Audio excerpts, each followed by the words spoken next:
not mean the format was good. We would still want that changed. But we're going to talk about that all here later today. But we're going to start off announcing our guest for tonight, starting off with Nofogen. That is right. We made it through another World Finals weekend, and this is probably the most interesting World Finals weekend in a while. So, looking forward to recapping it and looking forward to what's next for the future of Monster Jam. And next up is Dorzy. Yes, that was a World Finals of all time. Some great moments, some controversial moments, some parts that I didn't like personally, but we'll go over that shortly. And all three of us that, just talked weren't at World Finals, but this guy was, and that is Zona Monsters. Sure. Um, man, World Finals this year was interesting, but we'll talk about it later. Yes, sir. So first up, we usually go about the sports world with Nofogen. Actually, is there anything that happened lately? Um, and first off, we're going to announce the shows that we had this last weekend. So we're going south of the border with Hot Wheels Monster Trucks Live, Glow and Fire in Monterrey, Mexico. Your lineup included Five Alarm Shane Freed, Bigfoot Darren Schnell, Bone Shaker Chris Davis, uh, Gangster Vern House, Mega Rex Frank Kreml, Skelosaurus Dylan Finley, and Tiger Shark driven by Elvis Linus. Making an appearance back, I believe about how long has it been? Like almost 2 years now since he's driven a monster truck. Something like that, yeah. Yeah, I think he drove I know Overboard he was once with. last year, sometime, Yeah, didn't he? okay, yeah. He was with the Garners for last year. Yeah. Next up we had Monster Madness in Simcoe, Ontario. Return of Anger Management with Jesse Como, Helion, Del Eve, Rat Nasty Ryan Como, Sabotage with Crystal Carey, and Trainwreck Matt Briand. Great American Truck Jam in Lancaster, New Hampshire with Excavator Gage Bursey. There he is. All Razor Jesse Hinton, Metal Monster Shane Grunzeth, All Red Truck with Jeffrey Fielding, and Toso's Rex with Tyler Marcom. Red, White, and Room in Waycross, Georgia. Of course, this is in Kevin King's backyard. With Crime Time, Brittany Ames, Culture Shock, Daniel Ames, Feeling Froggy with Jeremy Brady, and Psychotic with Kevin King. Of course, everyone remembers last year Kevin King brought out the Wildfire Monster Truck for an exhibition freestyle.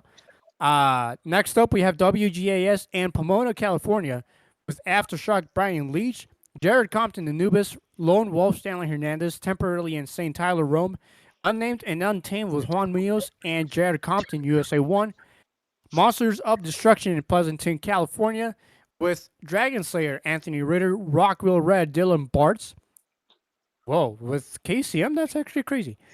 Scattered Daily and Caladron, and Skull Crusher with Shane Plato. Straight Up Racing in Penticton, British Columbia. This is, of course, Straight Up Racing Camp, so it's always the same people. Monster Truck Nitro Tour in Granite City, Illinois.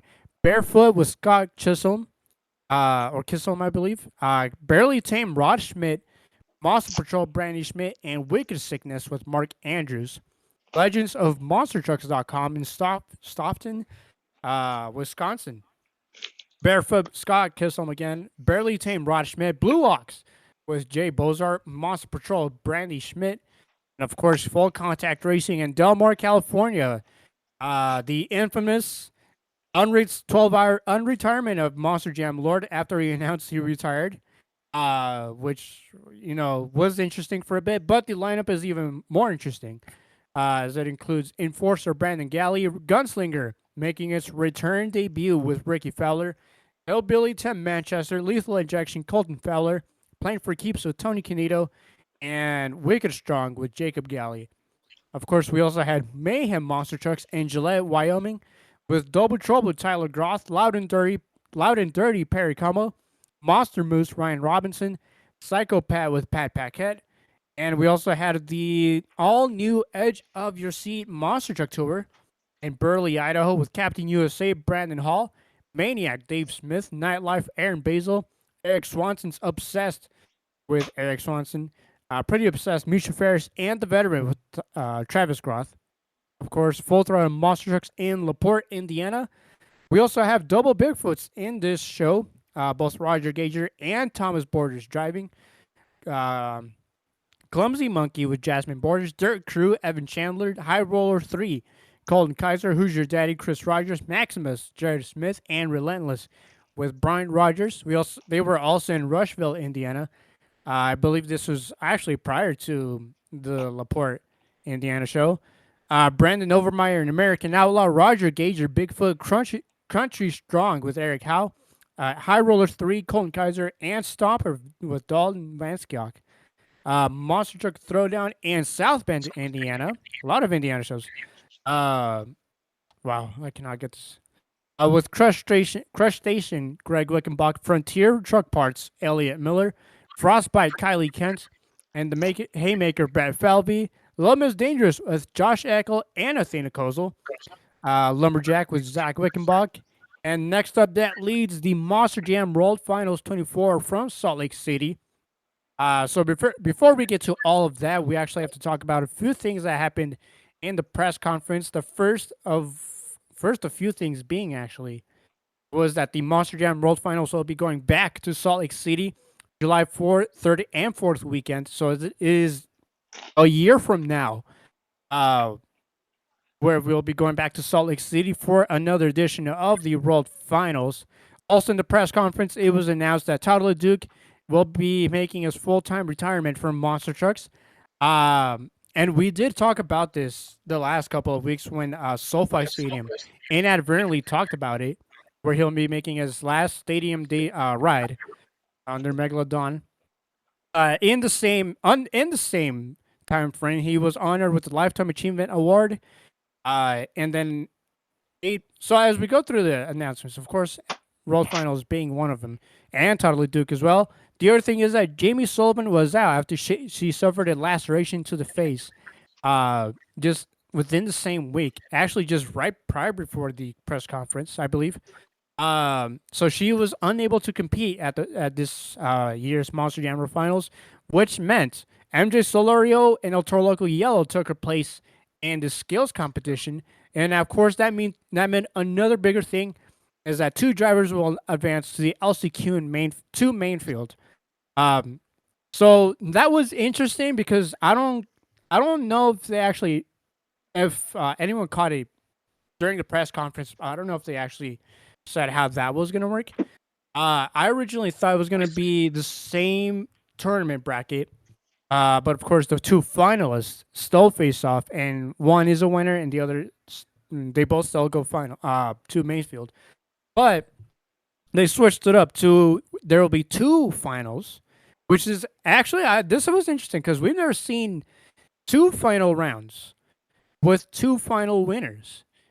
And of course we'll get to that here in a bit. So that was interesting. So we're gonna see, of course, two finalists, and whoever advances on will be going on to main field. So Jamie Sullivan was out, and of course got her place taken. The other is the additional stunt details. Of course, we'll get to Friday and Saturday's stunts. On that, also it was also announced on the press conference, Michaela Telachka joins the voting panel. Of course, there was a new mobile game, which actually, if you follow SDSL off the track, I did mention it. A new mobile game that actually was leaked earlier this year. I believe it was already called Monster Jam Mayhem at first, which is in no tie to the actual Mayhem monster truck driven by Chris Kohler. I believe they changed the title to Monster Jam Extreme Mayhem, which of course is a new mobile game coming this fall, and it's literally been about 10 years. We've had a Monster Jam mobile game. To say the least, we already did talk about it. It's literally just like another hill climb game. We're not really looking forward too much into this. And then, of course, like we've talked, now that they finally actually announced it, even though this was already revealed like way back a few months, is the reveal of Monster Jam Freestyle Mania, which, of course, is going to be the Freestyle Mania series, but basically arena with freestyle motocross now involved, and I believe they have two rounds for freestyle motocross, and this is a team competition. So of course, freestyle motocross and monster trucks working together. The other thing that was announced, actually, no, the other thing that was in the same frame during all that conference for the Freestyle Mania series, a new diecast packaging that included a pickup version of Gravedigger for some reason and a motor, a freestyle motocross bike on top of it. So I actually want to talk about this since most of us here like to get the diecast. What did we think on that thing being shown off at the same time? Interesting. All right, next person.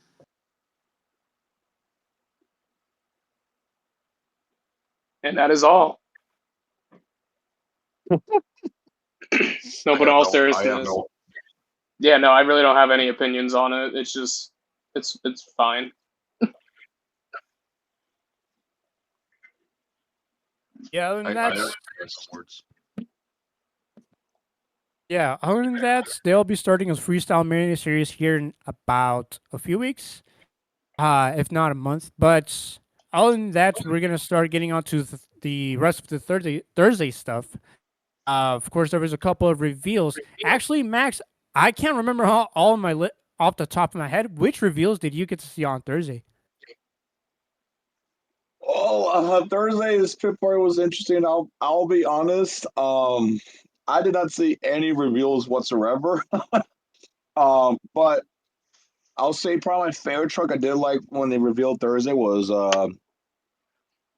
probably the new tomfoolery truck playing with fire. I thought that was a pretty cool. It had the Misfire? same, yeah, playing with misfire. My bad. What's the official name of it? Misfire. Misfire. Okay, misfire. I thought that was a pretty cool truck. It's the same body as Overboard with the C10, right? Yeah. Yeah, and pretty cool truck. Same with the Jester, the new Jester 10th anniversary. Close enough. Welcome back in Escalade. Um, what else did he reveal that day? Kraken. Oh, yeah, the Kraken. Yeah, that one was really cool. I really like that a lot. Um, what else they did? Dalton Widener's new truck. Oh yeah, shell shocked. Very interesting. Very interesting. It's been a little while since we had a turtle truck. I am fortunately Dalton's not gonna be in Jurassic anymore, so I don't know when I'm gonna be hearing Cult of Personality and Monster Jam anymore. But good for Dalton. Um, what else they revealed? Stars and Stripes. No, it's the other Stars and Stripes. Yeah, honestly, I really like the El Toro local one. I really like that's probably my favorite Stars and Stripes. To be honest, I really liked it a lot.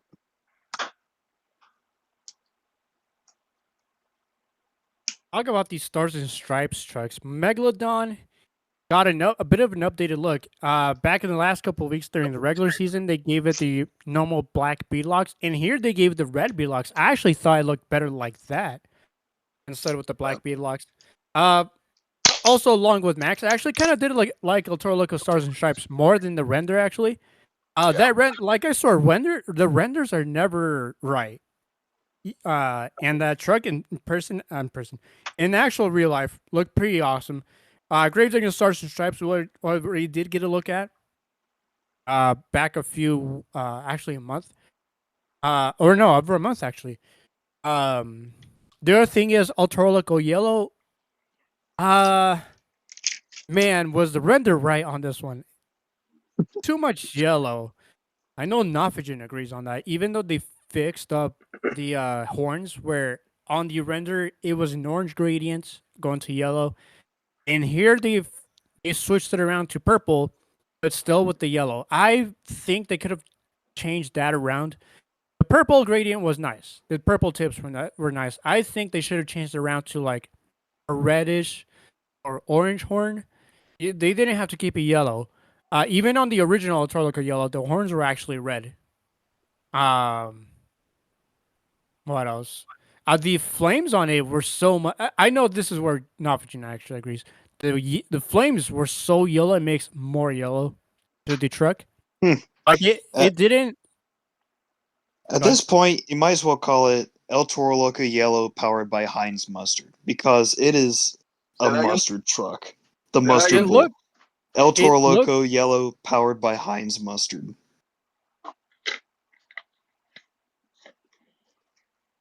Do it. like it looks so Laffy Taffy, like the banana flavor you like. Oh, hell There's like no. too much yellow going on. So like with the flames, it could have been there could have been some orange on it too. Um, what else? There was the actually Plain Crazy was supposed to get it have a reveal, and that Yeah, was scrapped. yeah, Um, that sucks. I mean, I like the plain crazy with blue rims. I like it if it's. yeah, I mean its current look doesn't look too bad either. Of course, Just Got It Done 2 also gets a new look. Basically the same current paint scheme.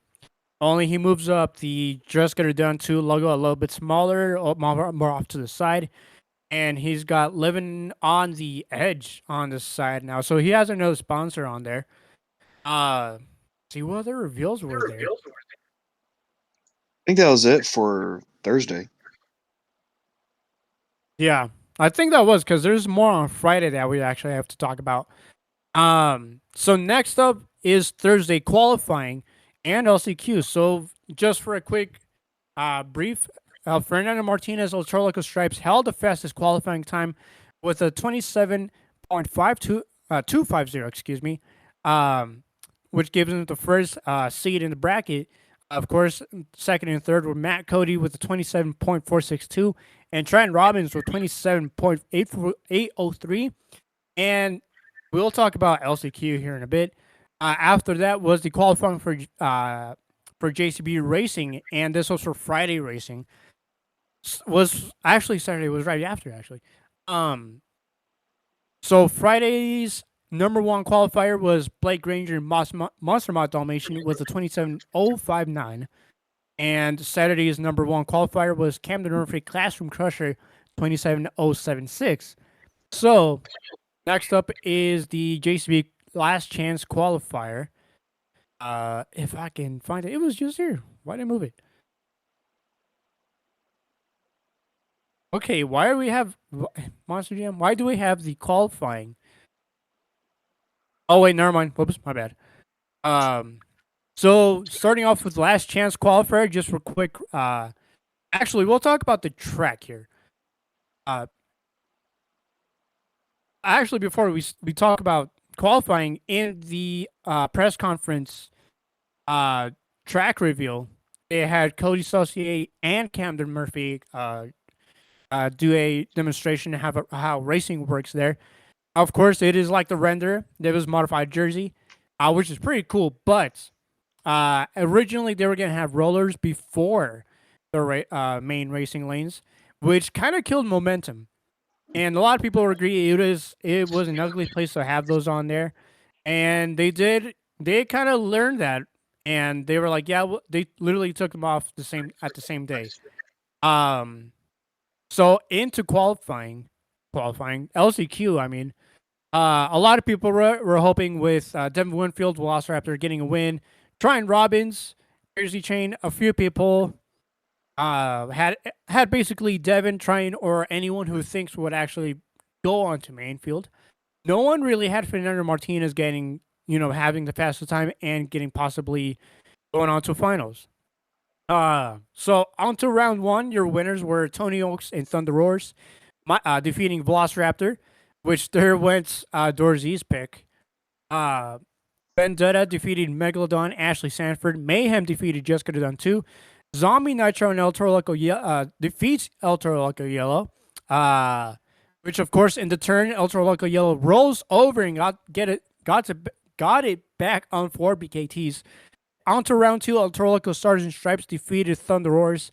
Black Pearl, Cole Bernard defeated Vendetta. Matt Cody and Gravedigger Stars and Stripes defeats Mayhem. And Crazy Train defeated Zombie Nitro. So, of course, that means for the semifinals, this is basically, well, it is semifinals, actually. So, basically, the gist here is that whoever wins semifinals already basically advances onto Friday Freestyle, then Saturday Racing. Basically, they move on to main field. So, no one really had these two guys on their picks. Hayden did, however, and that was Black Pearl Colvinard defeating Fernando Martinez, Ultra Loco Stars and Stripes to move on to Mayfield. So Caden got that pick. He basically got one out of everyone the entire weekend so far. And then Matt Cody, Gravedigger Stars and Stripes defeated Crazy Train Trent Robbins, which there goes my pick. There goes Max's pick. That's Trent Robbins was the closest one out of everyone's prediction. So that means Matt Cody and Cole Bernard went on to finals, main field, I mean. So after LCQ, how are we feeling actually? Depression.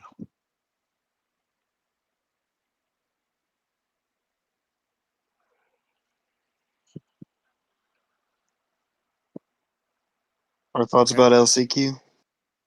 Yeah. Well, I'm glad that Colvinard got in because he was screwed over a spot, and I'm glad he got into the main field. And for Matt Cody, think about it like he gave up his spot last year to Dalton Weiner. So think of it this year, he got it back. He fought his way back in that point series the whole season, made the LCQ, and he raced pretty well on Thursday to get in the main field. So I guess it's a win-win. Yeah, no, 100% agree with Knopf. Cole was definitely robbed of a spot, even though a lot of people said he wasn't. They're wrong. Anyways, Matt Cody, exactly what Knopf said, got rid of his spot, gave it to Dalton. It was just, I wish he wasn't in a Gravedigger truck because having five of them kind of is iffy, but I care more about the driver, and I think Matt Cody was 100% deserved a spot in the World Finals main field already.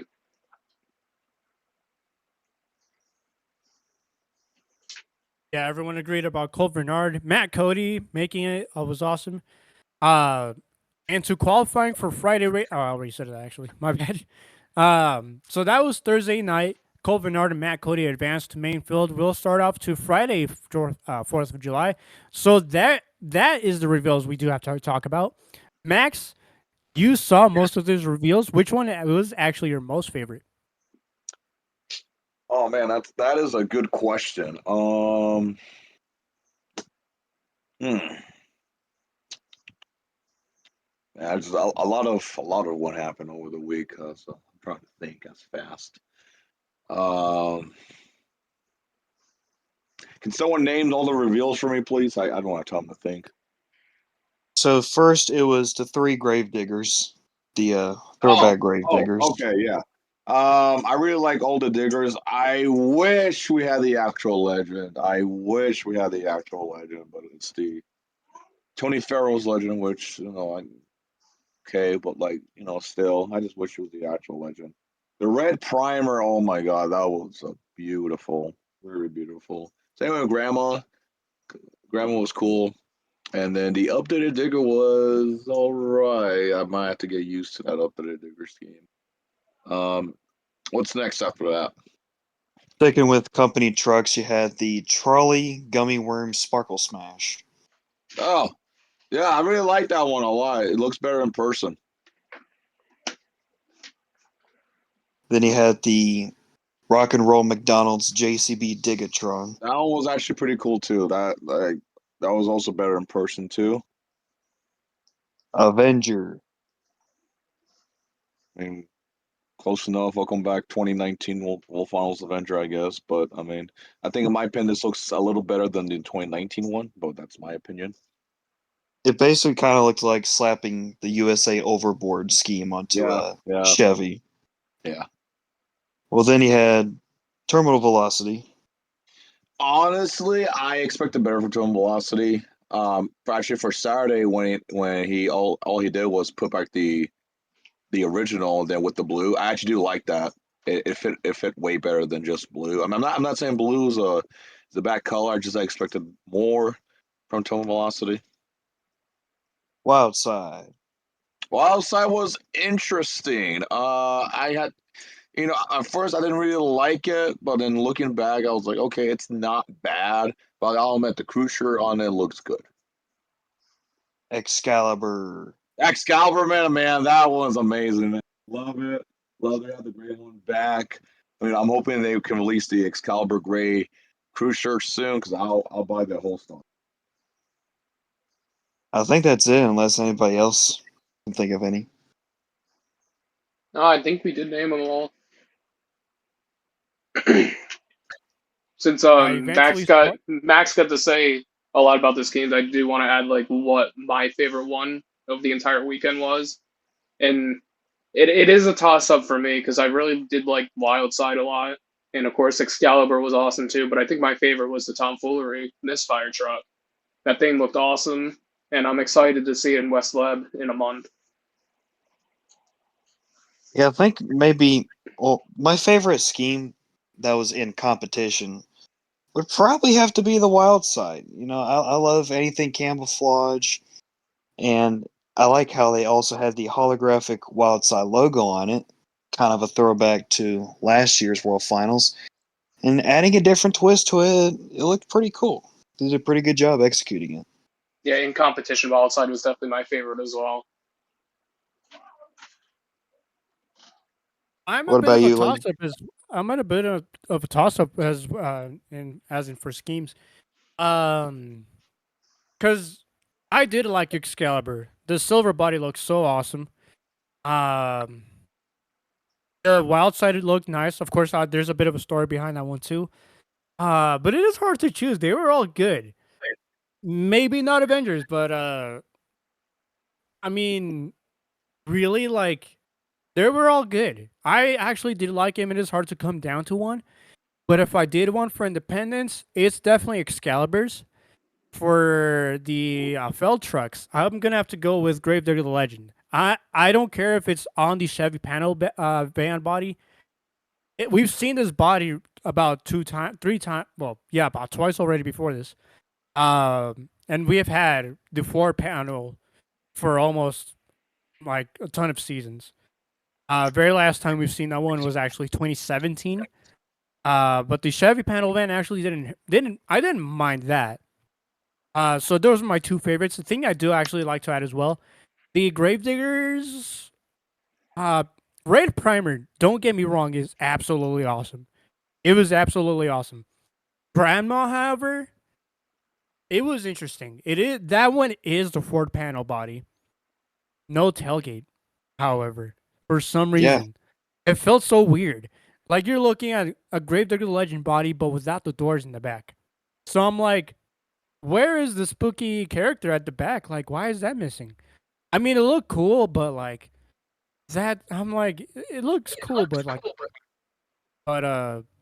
that's what I had my thoughts on it. Like I said, the legend looked awesome. They did bring back its old theme for this event, which of course was Bad Company by Five Finger Death Punch. Um, I have to say, yeah, those Gravediggers were awesome. That legend when Red Primer are definitely one of my favorite ones of the two. The Wild Side, so what? Camo Wild Side actually is a Young Dolph tribute. Of course, Young Dolph is a rapper, I believe, who's not here anymore with us. Uh, but I did like that. I did like that Wild Side as well. We'll talk more about Wild Side later on. Uh, of course, Terminal Velocity. He actually has a good logical reason to this. So he said the flame patterns on his truck are hot, but blue flames actually are way hotter, which is actually true. Logically, that is true. So he said, I'm raising up the heat for this competition. So with the blue flames to make everything just more hotter, more intense." And I actually liked it. Like you guys said, I did like the mashup between the orange flame first half of the body with the bed sides being the blue Just, ones. And actually, that looked pretty cool. I actually agree that did look pretty cool. it did. Um, Just to add on to it, like we mentioned it when we were on call a few days ago. The blue flames, and he also had the blue lights in front of his truck. That thing looked awesome. yeah, that did look very awesome. Now for Avenger, it's Matt, good. They missed the mark. It is so plain, actually. well, Why? Look, Jim. It's cool that they let the Garners do it, but this was basically overboard on Avenger. It is the exact same. It was cool, like American theme, but there are a lot of American themed trucks in this event, and it was very simple. It was a downgrade from last year, for Yeah, sure. it is such a downgrade, sadly. I Like an did Army like the Avenger would font, have been cool as well.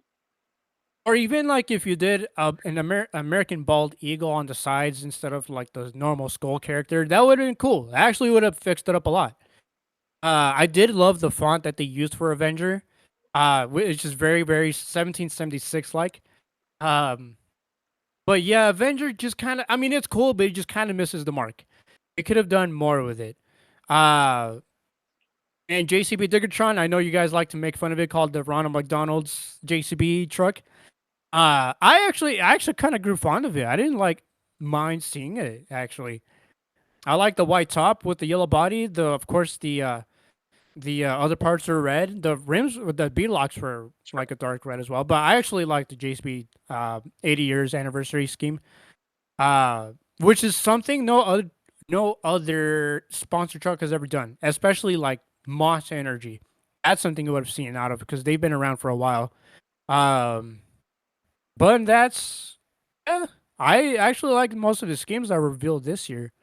Wildside, of course, taking the different route instead of using, of course, the flag patterns, use camo, which is awesome. I actually kind of wish more trucks did that. Um, Now that I think of it, I wish instead of like the flag patterns every 4th of July, they use camo. Camo is also very in touch with the American pride.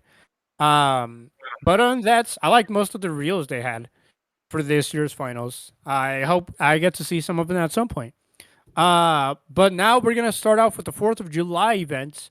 Of course, our first stunt of the night to kick off World Finals was the Tech Deck Rack Deck stunt, which we'll talk about Rack Deck in a bit, but we'll talk about the stunt. And Max actually got a good view out of it. So coming out of the tunnel, smashes the Rack Deck wall, and in a similar fashion to the Fortnite truck last year, jumping out on barriers out of the tunnel. Very same fashion, exactly. Um, I think even Sparkle in a Smash did the same thing. Oh yeah, it did actually. It literally literal same thing. It smashed a sparkle smash wall out of the tunnel. So very same fashion from last year's stunts.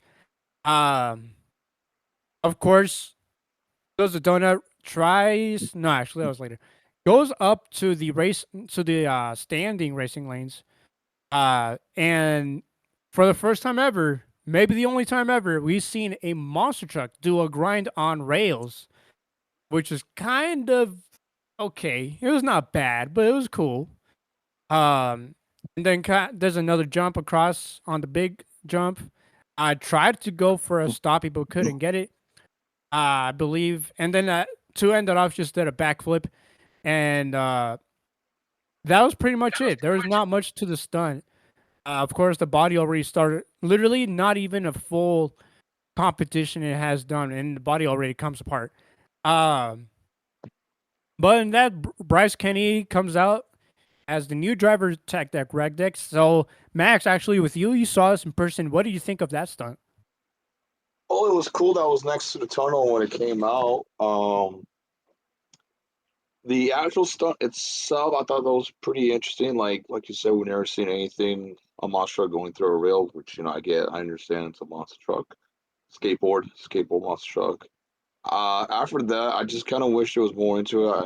I know Bryce did fail the stoppie and then did the backflip. I don't know. I think after when he did the actual stunt, it felt underwhelming. But other than that, I thought it was cool. Yeah, the rail part was pretty much the only thing that people cared about. Yeah, that was the only thing that was built specifically for that stunt, and it felt like it had a lot in there, but also it was pretty quick as well. I mean, you can't forget that the rain delay happened before the sun, so they had to push it back. Which how about we'll talk about Max about that. So how was that weather before the show was even supposed to begin? Oh my god, you have no idea how many times I had to get out of the stadium, wait 10 minutes, come back, then people start leaving again. So come back to the concessions, then get back, and then guess what? Third time's a charm. Get back to the concessions, wait another 10, 15 minutes. And like, I was getting Orlando flash. This was, in my opinion, was way worse than Orlando because I think her and Orlando we only did that one time, but here we did it 3 times. Like, they could not make up their mind. And I think on one point, I think like probably like the second time, like I started to like sprinkle. It's not raining, but it was starting sprinkling. I think people didn't care because people were still sitting down. But my dad wanted to get back to concession stand because he thinks it was raining. He saw rain. He just wanted to get back up. So yeah, that was lovely. Yeah, so Nashville had a pretty similar. Actually, no, East Rutherford and Nashville had similar events like that. I Of know you course, I guys was there actually for both. all remember Nashville. Yeah. For Nashville, it's like as soon as skills started, we already had the inclement weather alert, and they already told us to, head back inside. Which, I mean, when you have two full sides of just stands and all the other end zones being outdoors, it didn't help and clamped up more people than you would have imagined. And That it took did rain for forever actually a too. while. That Yeah, actually took about 2 hours. That like that one really took them one announcement. Like the rain actually did take forever. Um, East Rutherford for Dorsey at least there was like no weather. yeah, this So we year. all thought it was hmm like oh, it was just gonna be like East Rutherford, but no, it's And like then let's add that it somewhat happened between. Like again at East Rutherford in 2021, and then they had to cancel the event and had to do it the day after. Oh mhm. my gosh. Yeah, And I so was not planning on this one was staying, and then I had yeah, to. literally as soon as the live stream actually started, like barely even 15 minutes in, no, not even 15 minutes in, like 1 hour in, that's when you guys got the alert and had to go back inside. But I mean, it kind of helped out the track a little bit. It kind of wetted it down a bit, and it didn't cause any problems for now. But other than that, we start off with the rag deck stunts. Which of course, all the boys and I, Jen Dorsey and I, were watching this on live. Um, so after we started off with the sun, we got actually before I do this, I gotta talk about the fire suit real fast. The top half looks cool. The bottom half looks so convincing, like actual jeans, that I thought they were actual jeans. That's like Hmm. an interesting mix for a fire suit. Like, I believe the Ripper has something like that, where his overalls. For this one, it's straight up jeans, and I keep thinking, why is he just wearing jeans? It's the fire suit, which is actually pretty cool. It looks pretty convincing. Next up, we start off with Friday night GCB Racing. Of course, the finalist of this night goes on to race Saturday night. We'll talk about who gets through that. So, starting off in round one, uh, JCB Diggertron defeated Thunder Roars in an interesting race, actually. It was an interesting race. It was a pretty close race at the beginning. Jurassic Tech defeats Avengers. Scooby Doo defeated Grave to the Legend. Max was. Were you happy or were you upset about that? I was surprised. I was shocked, but No, we at the all end of the were. day, Scooby won. I was like, okay, that's fine. Yeah, very, very, very close race. Literally I just a I few hundredths. I still think people really underestimate Brianna Mahan's racing ability. She's really good. Yes, sir. Yeah, this track was actually kind of made for arena drivers, especially that stands part. That was really made for arena drivers. They got it down to a T. Next up, Armando Castro Toro defeats Caleb Blood, who is the only Sparkle Smash driver in the field, sadly. Monster Mud Dalmatian Blake Ranger defeats the 2023 racing champion, Diggertron. Jurassic Tech defeats Zombie in a wild wreck from Zombie. Whoa! Oh, Uh, everyone was losing their minds over this. So Zombie hits the side of the racing ramp. Actually, hits this obstacle next to the racing ramp. Goes high up, and then as soon as it crashes down, it rolls over about 2 times and lands right behind Jurassic Attack, and we all thought someone was about to die. Max, what was that experience like in person? Well, if you saw my video, I probably got the best shot of it. I was just losing my mind. I was like, oh, oh, oh, like it was like everything was just happening, and like for those past 10 seconds, like that was like I don't recall the last time we had like a good racing crash for World Finals. Um, but yeah, that was a very cool crash that Bari did. Yeah, Yeah, and for the boys, go ahead. I was thinking close enough. Welcome back, Pontiac 2006, Dennis Anderson, because it looked like that same scenario. He was either about to wreck into Dalton Widener, or he was about to just keep tumbling and go into the dumpsters. That was pretty wild.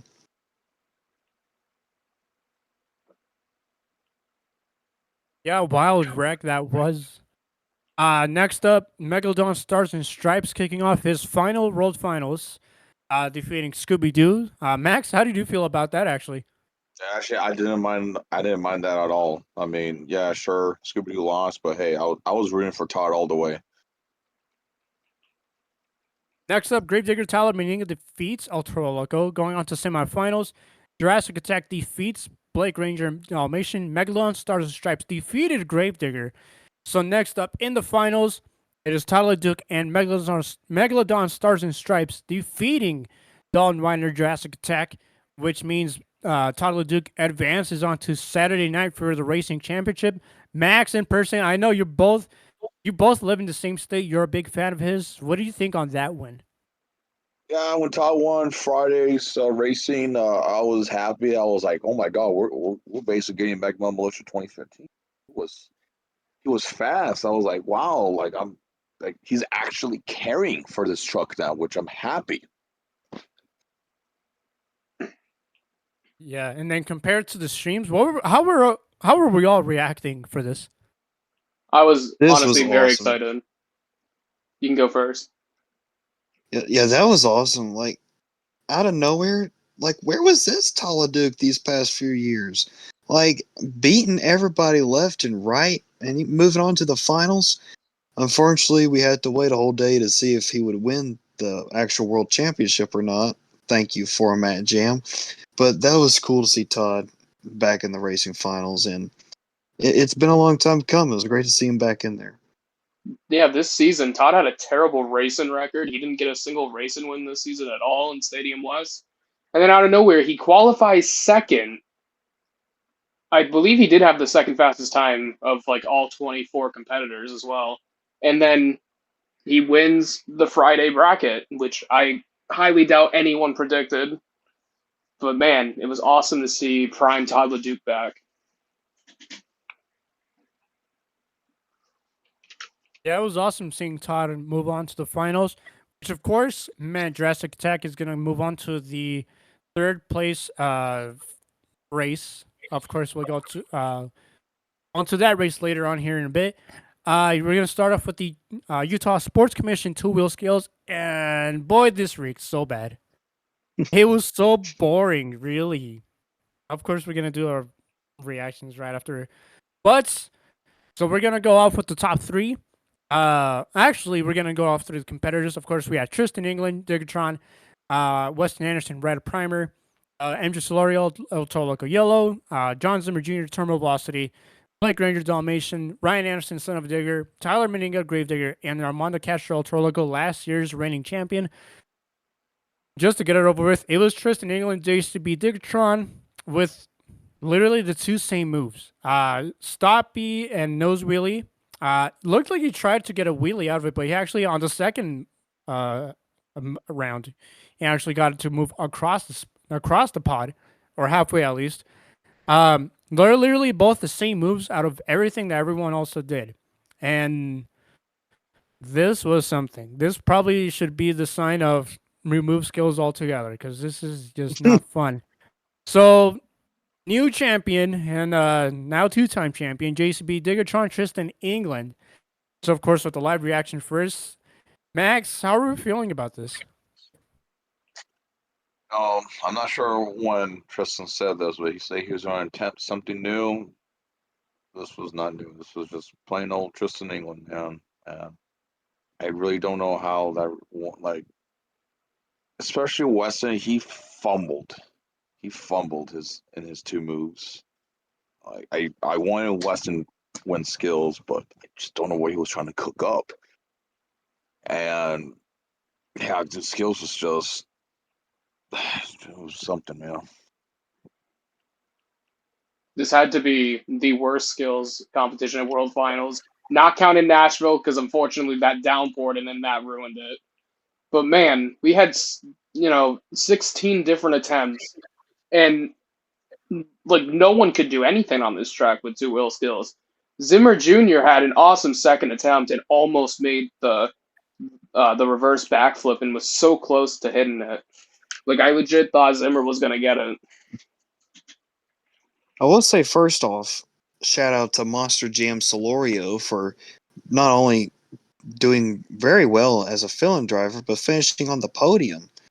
That was pretty cool to see. But this skills competition, the wow factor was just missing. Like, it didn't have that wow factor that you've seen, like Orlando 2022 with Ryan Anderson and Tom Mintz especially. 2024, Armando Castro doing that stoppy to moon flip, whatever it was. This competition didn't have that. Now, several drivers did try for different cool moves, but they all failed. Those crashes and just failed attempts.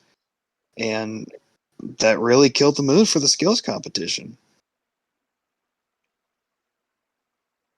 Yeah, that skills was definitely the worst one of all. Uh, a lot of failed moves, really. A lot of Tom Mentz, we need you maximum, back. a lot of maximum moonwalks that were failed. Especially Blake Granger, literally doing the same exact one he did last year, ending on the roof. Uh, yeah, this one was just bad. Also, talk about Ryan Anderson. This is about his 19, 22, 23, 24, 25, fifth skills championship that he's been in, and he's somehow still never won. Actually, it's funny. Every skills championship compared to a normal skills challenge on every like a normal season, he can never win a skills championship, but he can win a normal skills challenge. It's so weird. Literally, you can see him pull the most craziest thing out of his bag. Like, you expect him to do some like sidewalls, like he did the 7 revolutions in East Rutherford 22. Like, you expect him to do something crazy. In World Finals, he kind of chokes on that. He forgets to do all of that. And then as for everyone else who usually does skills the most in arenas, they fumbled so bad too, especially Weston. Now he was trying to go somewhere with them. Of course, with that metal aid in the middle of the track for wheelies, poppers, all that. He like Max said, he really fumbled all of them. Now, unfortunately, the truck would go off to the side way too much on the first attempt, because he tried going straight centered for the step up ramp and to try and get a move flip, and he tried, but he still could not get it. And he tried to do it again in the second round, could not get it either. So yeah, this skills was just so bad all entirely. Like, if anything, like there's people are saying just kind of do this as a little side act and not as a championship anymore. Which I agree. Skills and high jump are starting to become useless. So without further ado, Tristan England crying again for some reason, getting his second world championship, which is starting to become meaningless. Like, no hate to Tristan, but yeah, man, it's like, come on. The same moves we've seen in regular stadium events. It's what you use for this one, but you can't blame anyone else because everyone also failed theirs. Yeah, everyone kept Uh, saying that they had something in their bag, and every single person failed. no Like I one, don't. like literally no one. This is reminding me of All Star Challenge 2019. Besides, Tom Benz completing his challenge and then still lost, but we won't talk about that. See, even Tyler, like he tried something that no one really does in a stadium show, a backflip to moonwalk, and couldn't get it. So we're Yeah, seeing. That was the one thing what? I missed. That was the one thing that What? I did not see because I Really? left for a second. And then I came back and I asked you guys, hey, what did Tyler do? And all you guys said was he backflipped. I'm like, oh, okay. Yeah, No, what literally, was what was that about? A backflip in a two-wheel skills competition. What the heck? He was definitely trying for a moonwalk. yeah, he was really trying to go for one, and it really did not just work. So yeah, this skills was something, but it was not good at all. It was just not good. Next up, we're gonna start off with the Friday night freestyle. Of course, these are all the Saturday racers. For this order, it was really interesting because we actually started off in this exact order: Matt Cody, Gravedigger Stars and Stripes, second; Mike Pagliarulo. Actually, hold on. As I'm going through the list, we're gonna talk about a few highlights. Matt Cody and Gravedigger Stars and Stripes kicks off Gravedigger freestyle with an awesome run, a pretty solid one actually. It A was an very awesome solid starter. a very solid start. Of course, he I'm pretty sure was the only one to hit the mini flip, and he got it. Um, so he does a nice little cross thread at the end of his run, which of course twists up the truck in half. But Matt Cody kicks off freestyle, and let's talk about the man in his rookie debut on his first World Finals and Excalibur's first World Finals in the silver body with a What a really good run. what My a God, Mike! debut. Yeah. Wow, literally first hit, not even the first 5 hits, second hit. He goes off on the big ramps at the end of at the end zone. Goes off on that already does a somersault and breaks almost the entire body.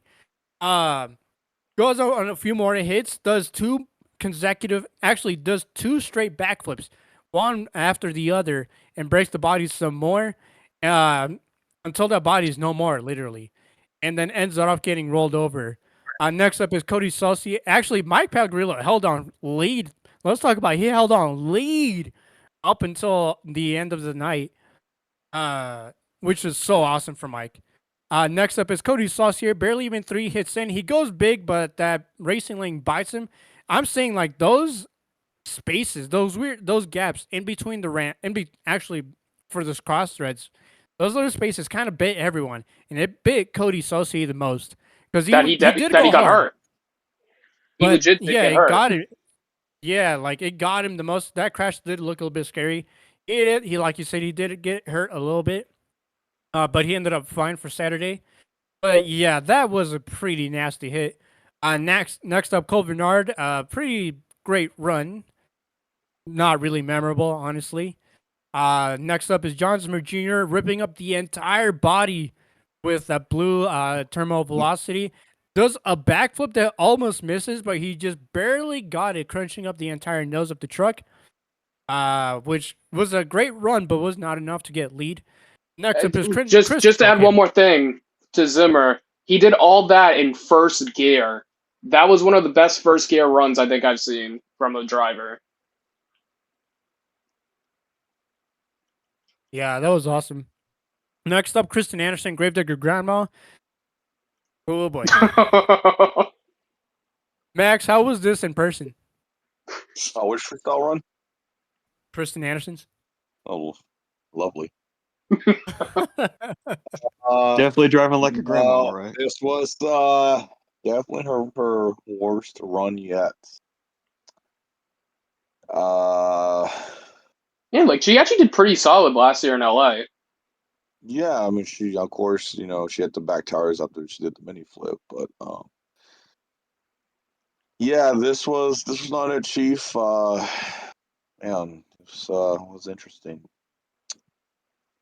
Yeah, so much for putting her on the main field. Yeah.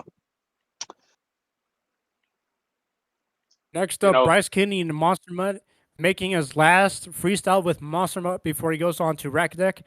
Pretty solid run. Goes into the back. A few good hits. Actually, it was a pretty solid run. Not too memorable, however. A few other things. He does go to backflip. Straight full speed. Which was so fun actually. And then it just leaves his truck uphill on the stands. Next up, Cynthia Gauthier, Lucas Stabilizer. Great run. Nothing actually pretty awesome. wreck at the end. Actually, Max, how was that That save stay you did? was awesome, and I was going nuts. I was like, man, this is like Cynthia has been this crazy ever since she drove Monster My Dalmatian Eyes. Like it feels like we're watching 2019 Cynthia all over again. Oh yeah. Next up, Ken Murphy and Classroom Crusher. First freestyle, World Finals freestyle with Classroom Crusher, and he also admitted to himself that this was his worst. It wasn't a bad run. It was just disappointing, sadly. There was no Which wow even he factor. admitted to the fans. There was no wow factor at all. And he knew it. Like he didn't like that run at all. Next up was Weston Anderson and Red Primer. Woo! Boy, we thought he had that. He actually did get the lead for a bit. Max, let's take us through that run. Yeah, this feels like I was watching a Dennis Anderson run. Like it was awesome, especially his last move. Like he leaped that. I was like, oh my! If he saved that, that would have been 10 times better. But fortunately, couldn't save it. But I'm proud of Weston because that was easily his best Wolfhounds run ever. Just to add on to Weston's run, I think all three of us agreed on the call that I think the first like 20 seconds of his run was slow. I didn't wasn't he kept driving around for a bit, but I think he definitely picked it up like middle to the Yeah, absolute end. yeah, we did say that. It took him about almost the entire. Literally, it took him a whole minute. He did a whole minute of nothing, just like regular driving, up until like the last half, and that's where he finally woke up. Uh, this run next up. Oh my god. Oh my goodness. Zach Zach, Garner, damn. wild side. Mac. Mac. Max. Mac Bulldog, man. What's up, guys? So Max, this run was insane. Take us through this. Man, it feels like I was at Wolf Finals 5 and just watching Tom's run for freestyle. Like, Zach was not giving up. I'm surprised the officials did not shut him off after that save. Then that backflip, I'm not even joking. I'm not sure if on the live stream if the camera caught it, but at my section, when Zach did that backflip and landed, legit, my entire section got up. Like, legit, my row, like on my row, like the whole section got up and just started clapping. Like it was awesome. And the next thing you know, the wheel got off, and that's when they finally shut him off. I was like, wow, what a run. You know, I even mentioned it like on call that listen to the crowd. That was like the loudest reaction after he finished his freestyle ever. The crowd went wild. The crowd The went We A wild plus on side. Sorry. literally we all agreed that backflip part where he was on the two wheels and literally hit reverse to save it. We all three of us went wild on call. And then we saw him finish up losing a whole literally split the whole rim in half. And we were like all losing our minds. We were like, there's no way that rim just like split in half. Zach run the truck, literally all broken. It just broke it some more. We were losing our minds on call.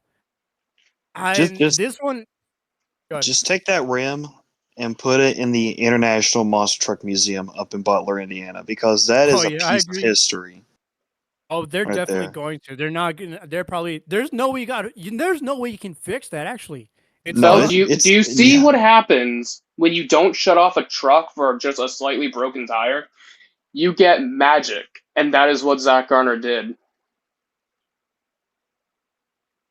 Yeah, Magician. yeah. I agree with Nofagen. Take that to Butler, Indiana, in the Hall of Fame. Leave it there. History. It's cinema, actually. Um, and then last up for it to end off the night is Ryan Anderson in possibly his not the worst, but it's not the best freestyle run he's ever had.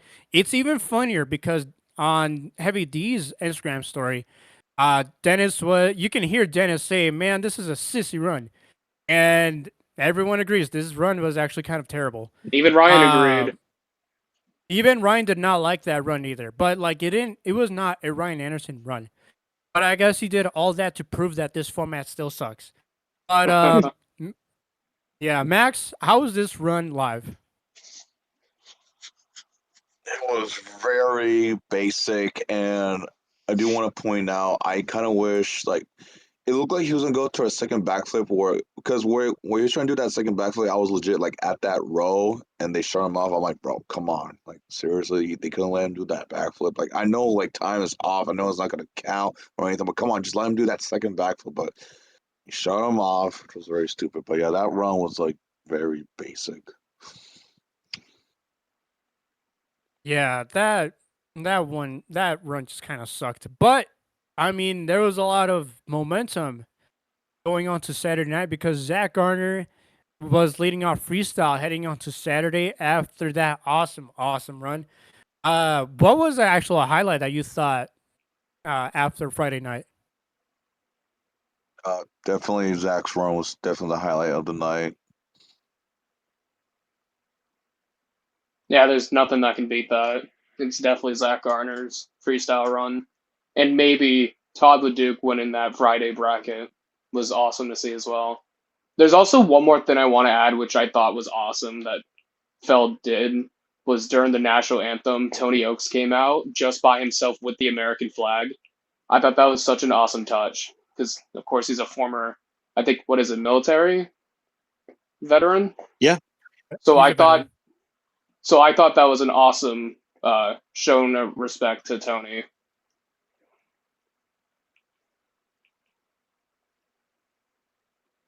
Yeah, awesome Friday night with this new format. Very interesting format. The action was hot, but the format wasn't. But it was enough to carry momentum onto the next night. Um, which is actually something interesting that I never thought I would say. It carried momentum. Todd Duke winning Friday night racing to carry on and carried it on to Saturday night. Zach Garner literally carrying lead through Saturday night. But the skills was the only down part.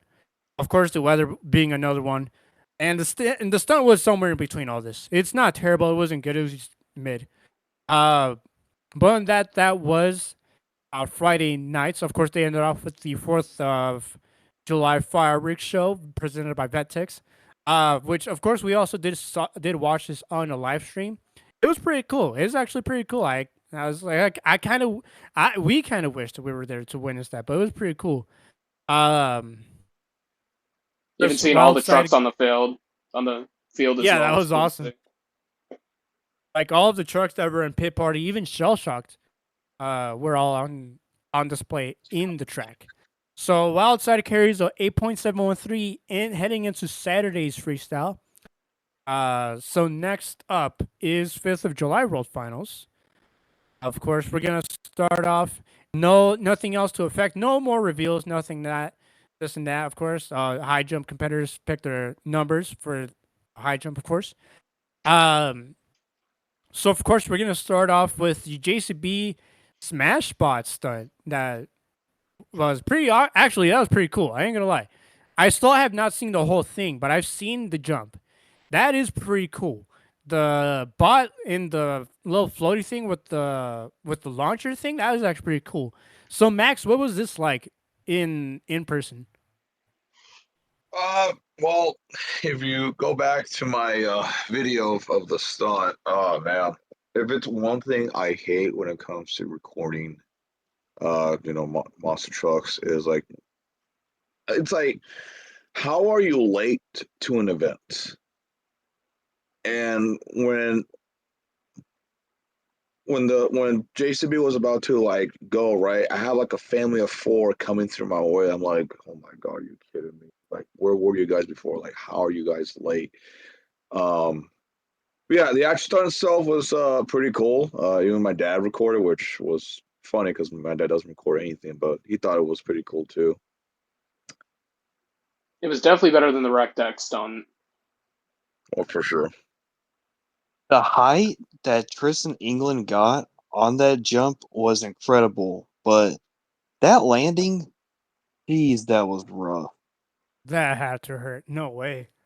Weren't dancing diggers between during all this too? Yes, Yes, Yeah, they like did that dancing at the deckers. 15 beginning. minutes, like 15 minutes before the stunt. I don't hate the dancing diggers. I just wish they would just make that faster. They look, in World Finals last year, that did almost kind of take forever. It was cool. They just do take forever on that. Of course, they have to do it as choreographed and all this and that. But I mean, the stone was cool, of course, to promote the new toy that comes out this August with the Smash and Bash truck, which Welcome Bash Circuit Crashers. Um, Other than that we start off Saturday night with the Smash Bot stunt, which is actually I still have to watch it. I have to watch it again. Um, so we start off Saturday night with that. So we're gonna start off Saturday racing, of course. Those being who freestyled the night before. Um, so we're gonna start off round one. Terminal Velocity defeats Dragon. Excalibur defeats Gravedigger Stars and Stripes. Red Primer defeated Black Pearl, and Gravedigger Grandma defeated Lucas Stabilizer. Now, this was the first bad part of Saturday for me. Was Yes. that red lane was so messed up that every single time a driver turned up on the hill, completely wiped out. Like every single turn, the first turn they did, and then the second turn. Like this is why Weston came back and won because Cole wiped out again at that turn. Like it was completely unfair to the guys in the red Was there an lane. actual cause? Was there an actual cause on that red lane? Like I didn't hear why. I didn't see why. I don't know if it was track conditions or the sun, because I think it the was sun was track condition. probably the driver's eyes. I'm pretty sure it was too slick up there. I think they did mention that too. And then like they had to take a break during the show and fix it. And then round two happened, and then it was even again. But like, man, those four drivers I lost in round one in the red lane, I feel bad for them because that was completely unfair. Yeah, there went Dorsey's pick actually. No, literally. Which shout out to the track crew for fixing it up right away. Which actually kind of did fix the problem. Look, fortunately, which heading into round two, Terminal Velocity defeated Classroom Crusher. Monster Mode defeats Excalibur. Gravedigger Red Primer defeats Son of a Digger, which is awesome, really. Like Ryan Anderson has lost round one twice, actually back-to-back years. He lost last year round one, or in his first race out, actually. Weston lost in his first race last year. So yeah, Anderson defeating Anderson is cool. Wildside defeats Kristen Anderson, which of course was so easy. Well, I think another Semifinals, thing Terminal to Velocity- mention was that Cynthia actually defeated Kristen, and then she couldn't come back because she had truck problems because of, I believe, the That crash. is right. I think Yes, she had a gnarly crash. Lucas Stabilizer that actually crashed, which only Cynthia can do that, really. Oof. But yeah, Lucas Stabilizer originally had that race won. Of course, had to just crash, and so that means Gravedigger Grandma advanced. That must suck Only because to of this format. She was just done for the rest of the night. That was it. That was the last time we saw her. Because, of course, she already freestyled the day before. Gotta love Yeah. this format. Which Wildside defeats Gravedigger Grandma, going back into semifinals. Semifinals, Terminal Velocity defeats Monster Mud. Wildside defeated Red Primer, which means the two semifinalists go on to the Saturday finals, which, of course, Zach Garner, the 2024 racing champion, goes on to the finals after defeating Terminal Velocity. But, of course, we had the third place race, which was Dalton Widener and Jurassic Attack defeating Terminal Velocity. For his last ever ride in Jurassic Attack, I actually want to take this Knoxville man, Nafagen. How did you feel on that? On Dalton Winer's freestyle, or on him winning third place, yeah. Yeah. That was pretty cool. You know, it was a guy who was just in arenas last year going up against an arena series champion and John Zimmer Jr. And it looked pretty cool. Actually, for the third year in a row, a bronze medal goes to Team Throttle Monster. You think of that. Because David Olford got it last year in Velociraptor. This year it's the Knoxville Man and Jurassic Attack. So that was pretty cool to see. So, of course, the moment we'd all been waiting for that night was the championship finals. And Oh, it boy. couldn't have been any more emotional, any more exciting any more messed up than can I not have for Zach Gardner, actually, because he is the reigning champion up until turn one. Not even before, it was right before turn one. But he did face steering issues, which gave a clear path to Tyler Duke and Megalodon Stars and Stripes to capture his third World Championship, second Racing World Championship, and his final World Championship. And the first championship with Clear Megalodon path. ever. And Or the first Megalodon's one ever first from championship. Megalodon. Yeah. First one ever from Megalodon. I actually want to take this to Max. How did this feel? Man, if I thought last year I was emotional when Zach won racing, this one really hit different the most. You know, I always wanted to see Todd winning a World Finals champion, even though I've only been to like 3 World Finals. But it was cool to see Todd win another racing champion 10 years later. Like I never thought he was gonna win another one again 10 years later. But at the same time, yes, I did feel bad for Zach because he was facing steering issues. But at the end of the day, Todd grabbed another racing champion. I couldn't be any more happier than that because right now his champion is at Peoria, Arizona.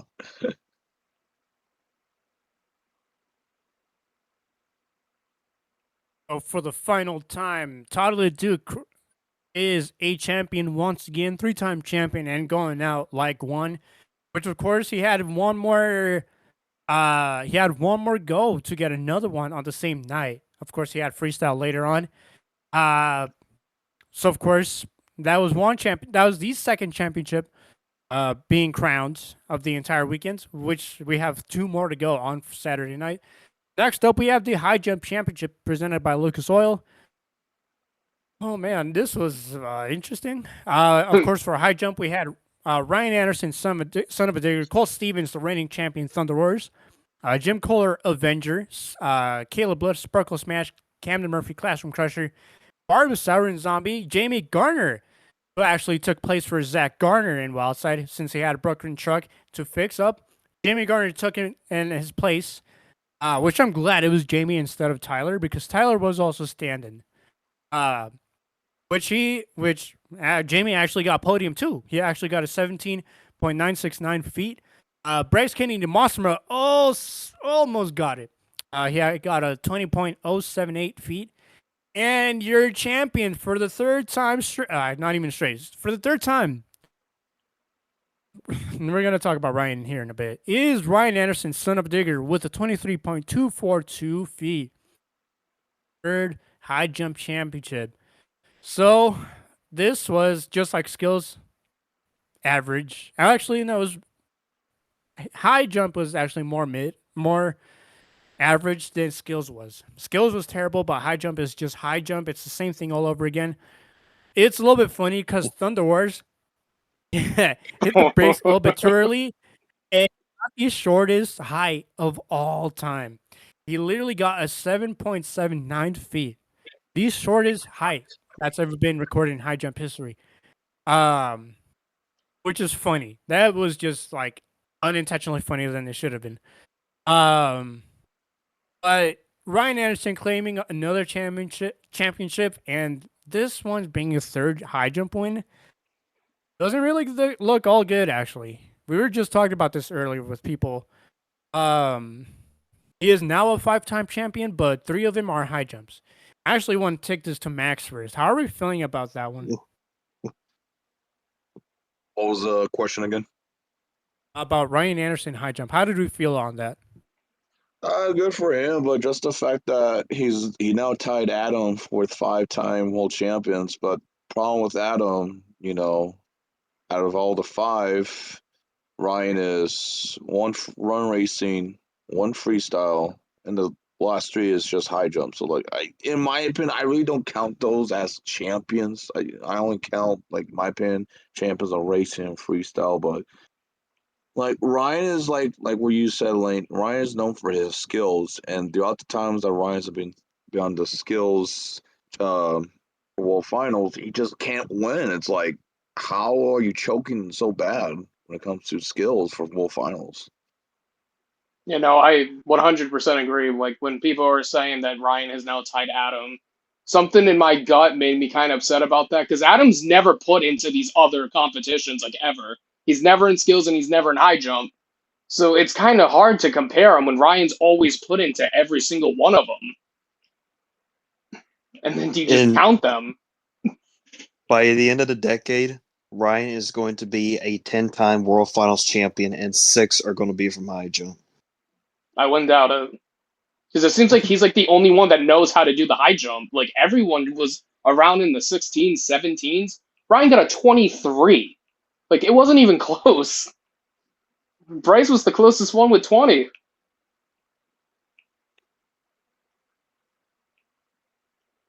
Yeah, this high jump itself actually just keeps losing its intentions every year because once you have Ryan Anderson in the mix, it gets so obvious that he's gonna win. Of course, in Nashville, everybody also had a hard time because we were just coming out of the rain.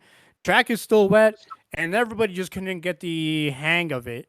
And he was literally the only one who got about like 22, 24 feet in that jump. Literally, he got the highest out of everyone. So I'm like, I understand Ryan Anderson knows what to do for a high jump. But like, yeah, like Max said, it's just hard to believe these are actually championships, and this is what makes him a 5-time champion.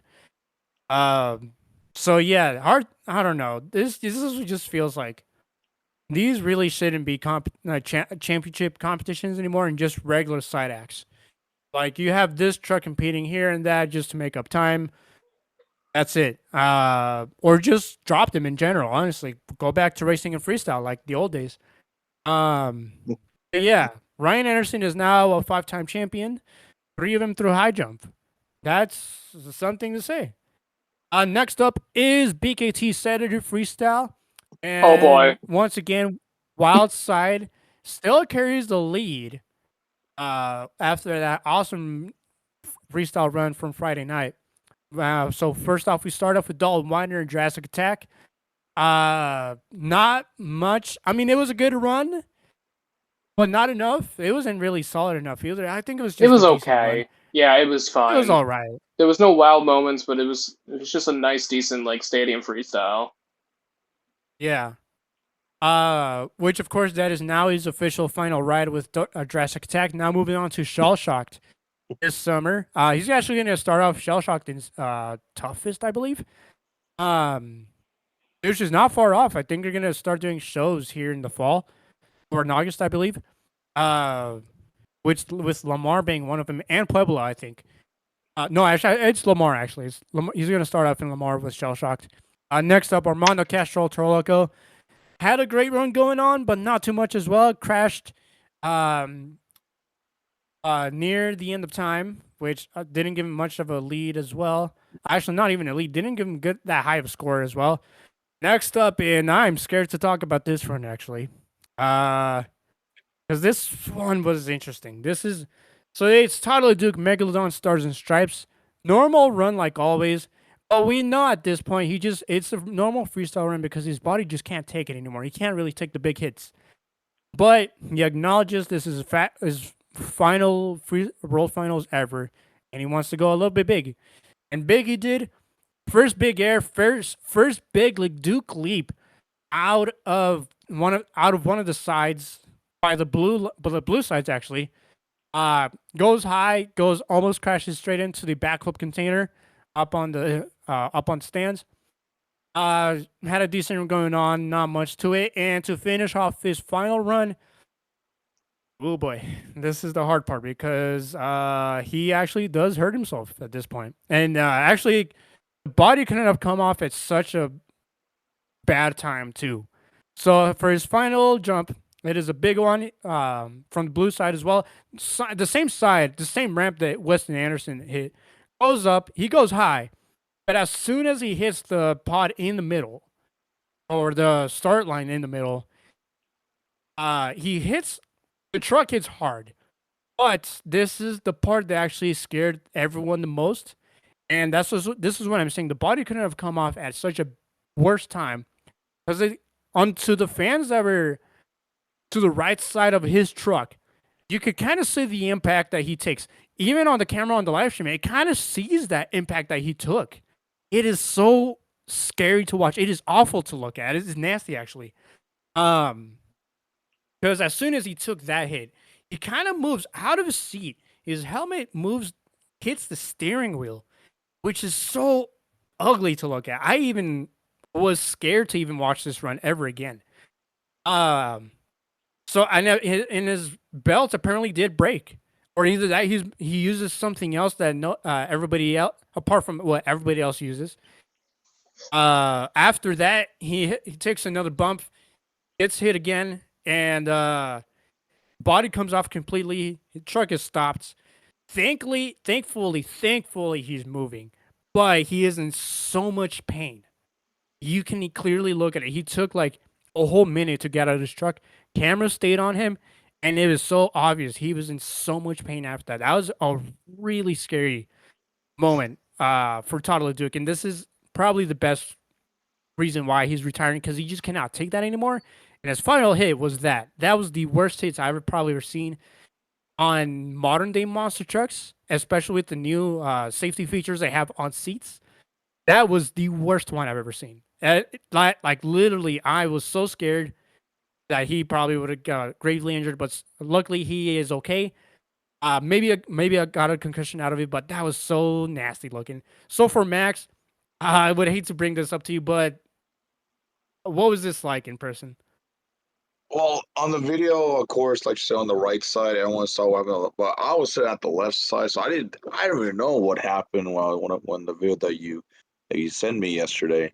Um, yeah, after seeing that video, I was like, wow, holy shoot! Yeah, I can see why he wants to, retire now. But like, damn, that was a pretty hard hit. But I mean, for his final Duke leap, I just can't believe that it looked like he actually hurt himself from the looks of it. But yeah, thankfully, I mean, it looks like he's maybe okay. Hopefully, I mean, I'm pretty sure he's back here in Arizona now.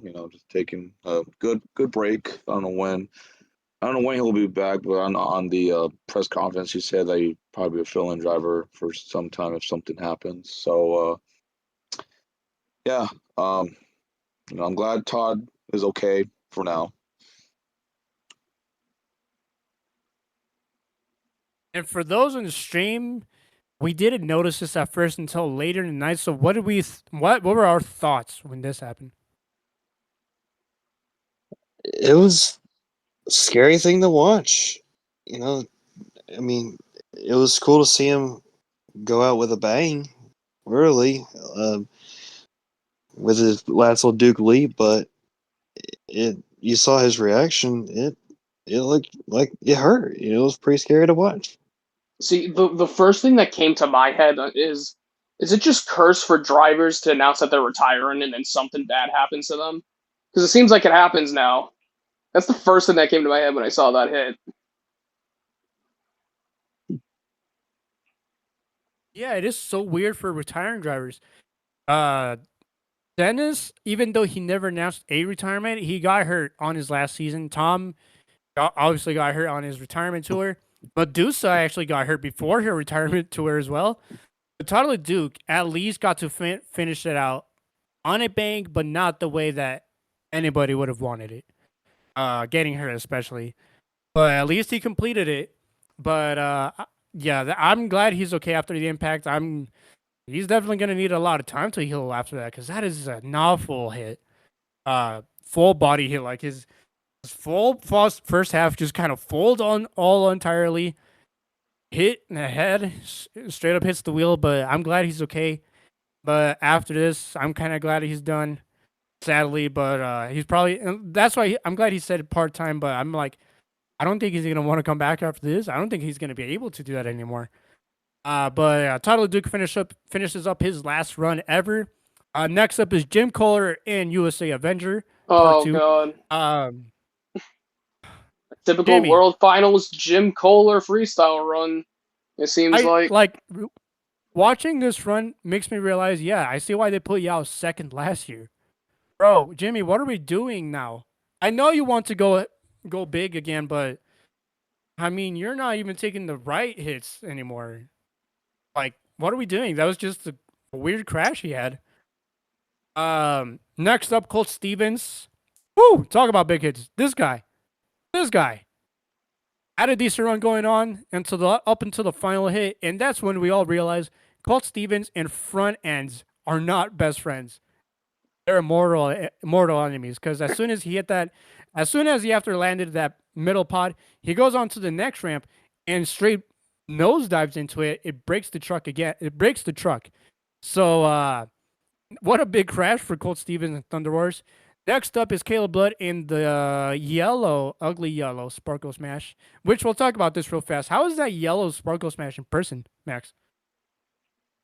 Like I said, it's really good, especially since on the regular Sparkle Smash body, it has that sparkle on that body. Same with the yellow one, it has that sparkle. So actually, I know fans complain about it, but in person, it actually looks way better. I really like it a lot. Yeah, next up is Caleb Blood in Sparkle Smash, ending her run a little early, which is funny because it shows why she doesn't really belong in main field anymore. Next up is Brianna Mahoney in Scooby Doo with possibly her best ever World Finals freestyle ever. Max, how are we feeling about this one? Absolutely not. That was not her best one. Are we thinking about 2019 Orlando? That Okay, fine. His second best. Her His? second best. Her second best. I think she should have won that year instead of Lindsay Reed, but Yeah, that's a whole different story. yeah. Anyways, go on next. Yeah, this run was just amazing. Since I'm not even sure I can say this in the public. Oh Maybe no. Oh, geez. this may be the last time I'm going to see Scooby Doo. Oh. That is true. So Yeah, yeah. yeah. So Rumor. for Brianna, for this is her last run in Scooby Doo. I'm impressed. Her first save, which was very similar with Weston's save that he had earlier that day. It was very similar, so I had a very good shot of that save.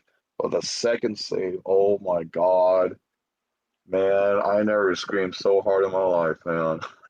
It was so awesome. She needed a backflip in that run. If she wanted to Yeah. make it to the top five, she needed a backflip in a run, which she didn't do, unfortunately. But at the end of the day, for Scooby Doo's last ride, I'm happy. It was so far definitely the best run so far in the Saturday night freestyle competition. Next Maybe up is Colt. Blake Granger in Dalmatian. Sorry, what was that? All I said was maybe Colt. Oh, yeah. Cole had a pretty decent one going on too. Next up is Blake Granger and Dalmatian. Wow. Wow. He actually had a lot of things to unpack on this run, and all that he did, he actually had more stuff than Zach Gardner. I mean, this is a good debate. A lot of people are saying Zach Gardner could have won that run, this and that. He won that on a broken truck, but Blake had more things on his run. He had a lot of wow factors. He had a backflip into it. He did a moonwalk, actually moonwalk, nose wheelie to wheelie by the end of the run. This run had great momentum going on, great wow factors, had everything you would need to look for in a freestyle, especially on this track in this format. You needed a run to beat Zach Gardner. That's what everyone was looking for on the last night of World Finals, is that you're going to need to beat Zach Gardner. You're not beating everyone else. You have to beat Zach Gardner. So it was like a video game kind of thing. You have to beat the top score. You have to make a run that beats the top score. And Blake Granger literally does this. It was so awesome to witness. Max, what was this run like? I thought it was really good, in my opinion. I thought it was really good. After Blake's World Finals last year was pretty bad, in my opinion. He couldn't race. His skills were okay then. Freestyle, maybe 30 seconds? Rolled over, unfortunately. So this was a comeback. This was a comeback before last year's World Finals. And the fact that he won freestyle this year was cool. I liked it. And Dennis Anderson has said I think he said it this year. I don't remember, but a win in freestyle run should fill out the entire clock, and that is exactly what he did. And the momentum in the entire run was top notch. It was like not one dull moment in that run.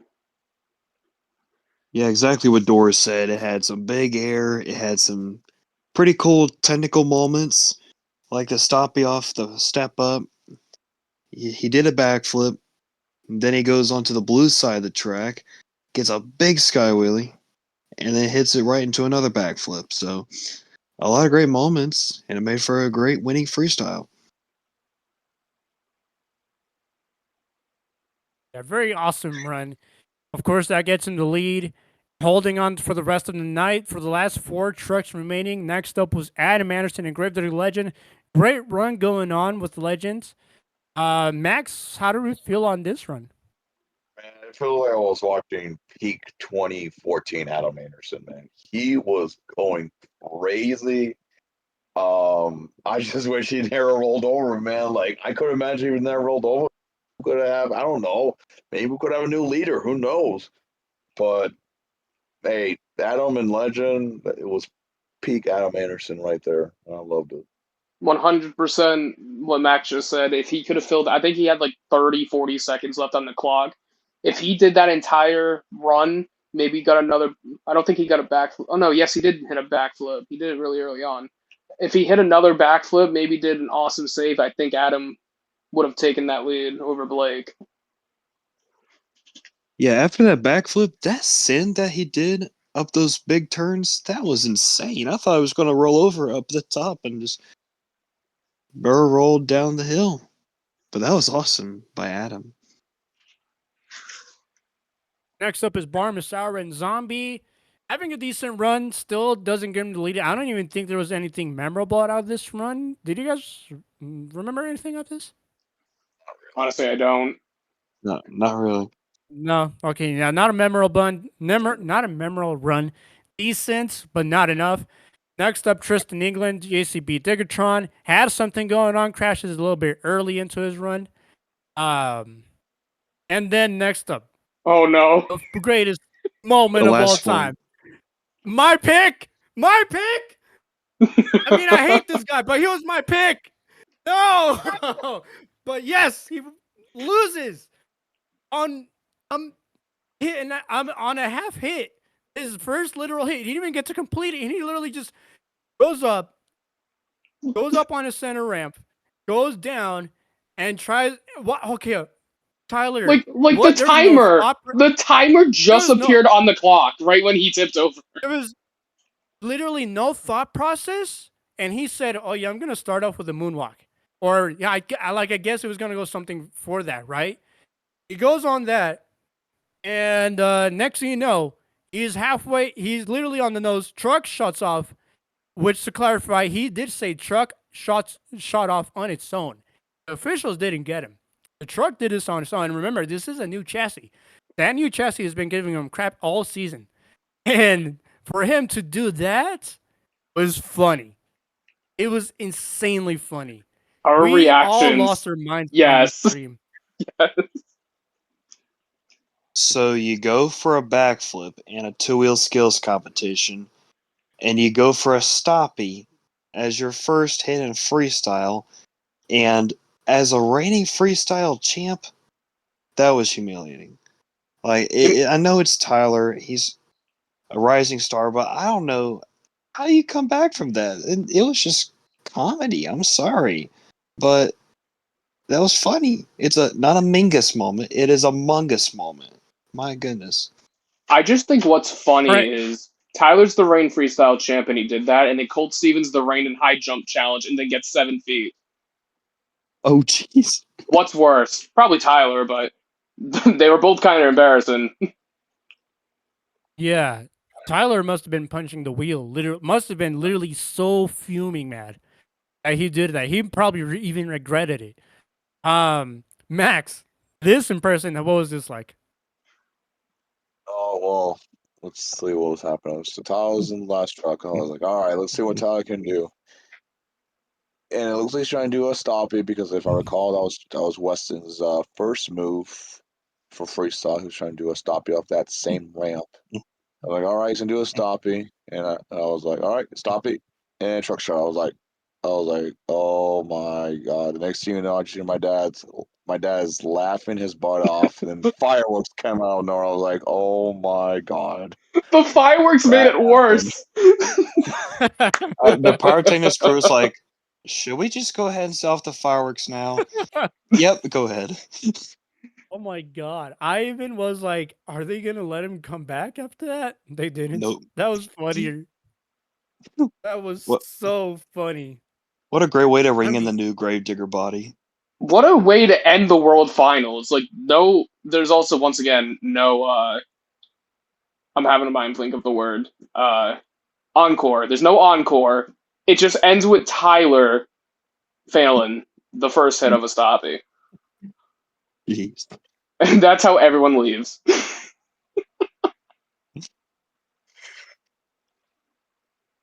And I thought Superstar Challenge ending was bad. Oh, man.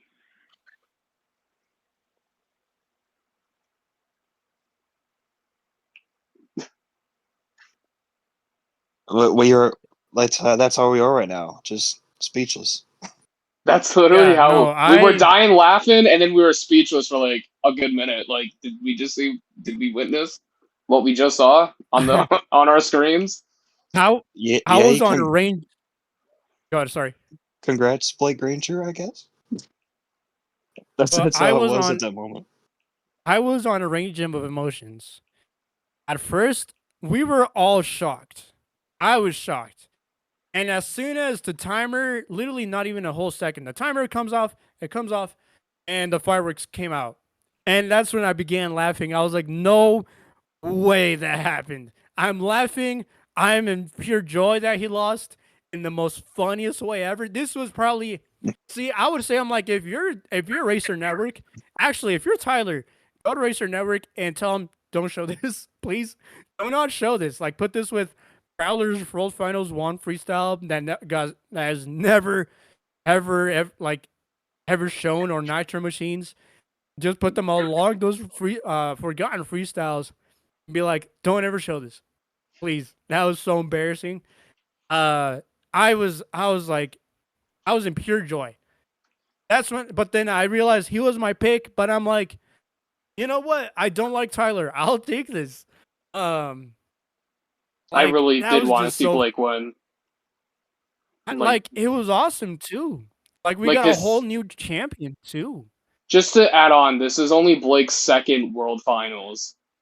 Last year was his debut. This is his second one, but in the main Yeah, field. I mean if That you is guys remember well during the accomplished. call, even during the call, Tyler's coming out on the track, you know, and I let out the biggest sigh because I realized I was like, oh, he's probably going to win. I literally like let out the biggest sigh till that happened. I was like, I don't know what to say. I don't know what to do. I like know I'm happy for this. I prayed for this. That was so funny. That didn't have to be as funny as it was actually. Um, but that was the most World Finals freestyle of all time. That really was. Oh, Um, insane. but but yeah, right after that, the fireworks, everything said and done. Blake Granger, Massimo Dalmatian, with an 8.848 is your 2025 BKT freestyle champion, just beating Zach Garner and Weston Anderson for this championship win.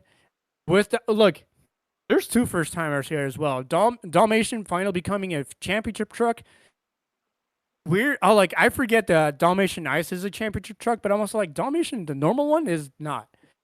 I'm Yeah, glad it but got that's one also here. high And Blake, jump. I mean, So, true, but it's also like this one's on freestyle. He actually had a yeah. great run to prove this. Um, Dalmatian finally is a championship truck. Blake is. It couldn't even be more better for Blake. He had uh an amazing year. He is a two-time series. Actually, he's a dual series champion. He won International and Arena East. Of course, he also got fastest qualifiers on Thursday night and capped it off with a freestyle championship. Not only And that, this redeems for his freestyle last year. and just to name just stats real quick. Second best arena driver average wise, and then third best racing average between all the full time uh, quarter one guys. Like this man was on top of everything this year. And just talk about like he had like a 180 point lead for Arena East. Like this man was unstoppable this year. Yeah, Blake Granger was on it this year. He was on a mission. But this year, he even admitted he was like, "Sadly, this isn't a max D, but I'll take this with Dalmatian. Like a win is a win." And I agree, a win is a win. But this is where everyone is saying, should Blake Granger get that promotion up to stadiums now that Todd's leaving? What do you guys think on that? That shouldn't even be a question. That should be an instant yes. No doubt about it. Make it make it happen. Blake Granger in stadiums. Do it. Damn, do it. Who cares? Do it. Who cares? I would actually kind of like to see this. He is a great driver. Don't get me wrong. Like he is an awesome driver. Part of me says they're gonna keep him around in arenas, but I would love to see him do it again. I would love to see him claim another series championship. He is good for arenas, but right now at this point he is way too good for the arenas. He is probably stadium bound at this point. Just it all depends what the schedule is gonna look like this September. But there it is, all set. All now in the records. World Finals 24 from Salt Lake City in the weirdest finishes ever.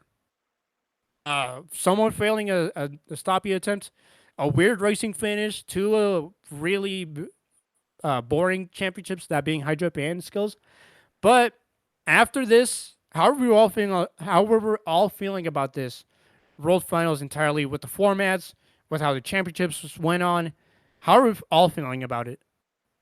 I say let's have Max go last since he had the experience of being there. I'll go first for just me, my point of view, just watching the stream. I really don't know how I feel about this. Friday was 100% better than Saturday, no questions, doubt. Um, but there was just so many bad moments that kind of ruined this World Finals for me, just because Friday's racing was awesome. And then Friday's freestyles were also awesome. Most of them were, of course, Tristan. No. Kristen was pretty much the only bad one. Cody unfortunately had a bad bounce, but Kristen legit just rolled over. Like that was just her mistake. But then Saturday's freestyles were just terrible. Up to like maybe Brianna. And then there was some good moments. And like if I was there and Tyler was the last one out and did that, of course I know that I'm a Tyler hater as a joke because he wins a lot. Like I don't know what my emotions would be just because I would pay a lot of money to be there and then that's how it would end the weekend. I don't know how I would feel about that. But I think freestyle got the right winner. The finals of Todd versus Zach was I'm so happy for Todd. I definitely wanted him to win, but that it kind of sucked how he won with Zach not being able to basically compete at all. But overall, I don't know how I feel about this World Finals. I think it's just I would probably rank it like a 3 out of 10. Like the bad moments definitely ruined it. Oh, and I of will course, skills and high say, jump were terrible, and that's how I'll end it. yeah, first I'll say congrats to all the winners, of course. Tristan, skills, yeah. Ryan, skills, yeah.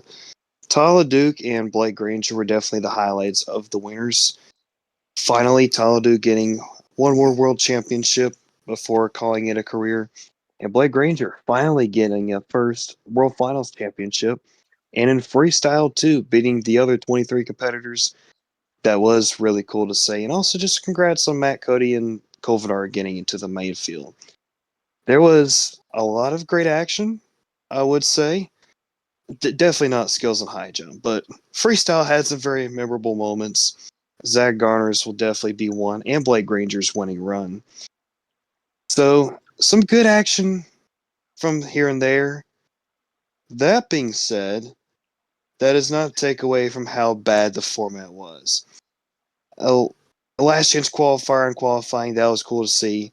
But the main competition format, that that I hope that's a one-time deal. That's got to go. You got to do just racing on one day and freestyle on the next, because Mike Pagliarulo, he had an awesome freestyle run, but his truck was destroyed incredibly, and he had to use a backup for racing. John Zimmer Jr., he had a pretty solid performance on that Saturday, but most of that body was destroyed. He had to go to his backup, and it just did not look normal. And that goes same thing that, like, I don't even know. Like, it just didn't feel normal having a few drivers freestyle and then all of a sudden have to turn around and go racing. And what even is the point of having to, like, finish one half of the racing comp? Like, that's the thing. There were two different racing competitions. Like, what the heck? So yeah, this format just definitely has to go. I don't know how to even get my words right together, but don't have everybody waiting. Don't keep the suspense going a whole other day. Just do all of racing one night and do all of freestyle one night, so everybody has the same opportunity, and so that you can make a track for both nights. Racing gets its own track, freestyle gets its own track. I mean, it's worked in the past. Sometimes depends on how the track's actually made, but it's just the obvious choice. So please change the format. Okay, just don't make it all about ticket sales. Just make it about the super fans, the competition. Like, that's all I'll say. But yeah, just to add one more thing to the format, like that's why I hated round one of racing on Saturday because the track completely changed on the fly, just like that. And everyone in round one in the red lane got screwed from it until they had to fix it again for round two. I'll add that as Yeah, well. adding yeah, another reason why the format came back to bite a few drivers.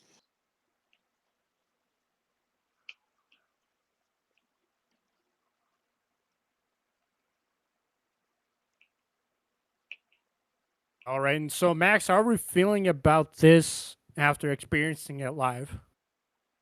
I'm definitely going to tell you this. I'm not coming back next year. Um, not because of the whole format, just other reasons in general.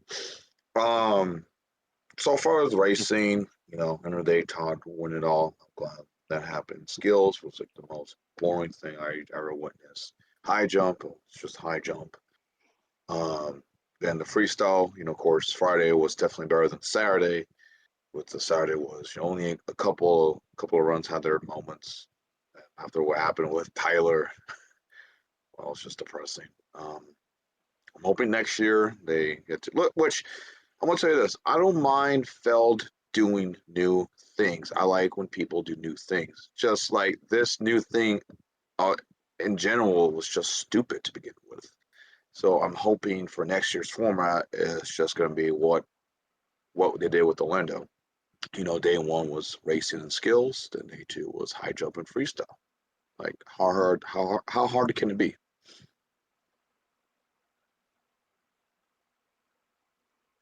Yeah, I kind of agree with that. I mean, apart from everybody else, not just you guys, me, and I mean, the drivers also wish they go back to this old format next year. Because they are confirmed for Salt Lake next year. They hope to go back to the old format. I agree as well. Like off the bat, I knew this format was confusing, terrible, sounds exhausting, and like Jeremy said, a few people had to go back and had to use backups. Mike Pagliarulo actually was using Nick's truck and had to use the 1987 Excalibur body for day two. Zach Garner, had to fix up his truck uh, you know, almost pretty much the entire night. heading into day 2, in which he also had truck issues, missed out on high jump. Fortunately, the thing they did have ready was the standbys, actually, I would say, which, I mean, Jamie Gardner and El Toro Loco went in for high jump.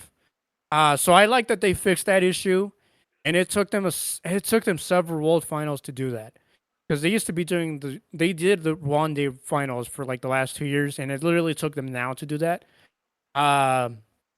Freestyle and racing was just interesting to have on the same day. Don't get me wrong, the action was hot. It was intense. It was hot.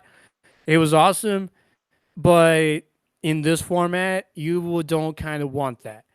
Like Dorsey also said, Friday's action was a lot better than Saturday altogether.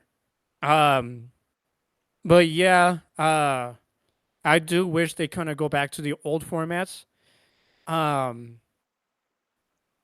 Yeah, there's not much really else to say about it. Next year I will try to go.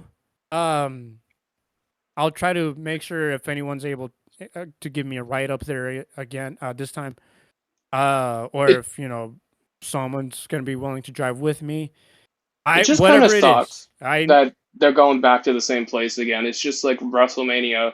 Everyone's so mad that they're doing Las Vegas again that I'm just really disappointed that they decided to do 2 years in a row at the same place where I feel like everyone was expected new places every year. It's Yeah, Orlando I all mean, over again. it is like that. Only there's Well, no my there's only no 2 year thing gap in between. with Orlando is they announced it like right away, like they were going to be there 3 years in a row, like out of the gate they mentioned it. So I'm fine with that. The fact that they didn't mention it at all and then waited to announce it again at Salt Lake was just, I don't know, just really Wasted. disappointing. Yeah, It Um, was a waste of anticipation, like exactly. waiting to see where it's gonna go. And whoop de doo, back at Salt Lake again. Yay. yeah, I wish they would announce locations off the bat. A lot of East Coasters, I've seen a lot of East Coast people complain. It annoys me though, because we've had World Finals in the West Coast most of its entire existence. We've had it in Las Vegas, but it was a perfect destination because this would be during spring break. Kids are off for a week. Either it's beginning or it's just ending. It's either in between all that. So a lot of people would flock up and go to Las Vegas for finals. That's until they moved Orlando. They went to Orlando, and in 2019 I moved it to May. I thought it was okay. I wasn't fond of the idea yet, but I got used to it. But Then of 2019 course Orlando COVID was happened. really fun.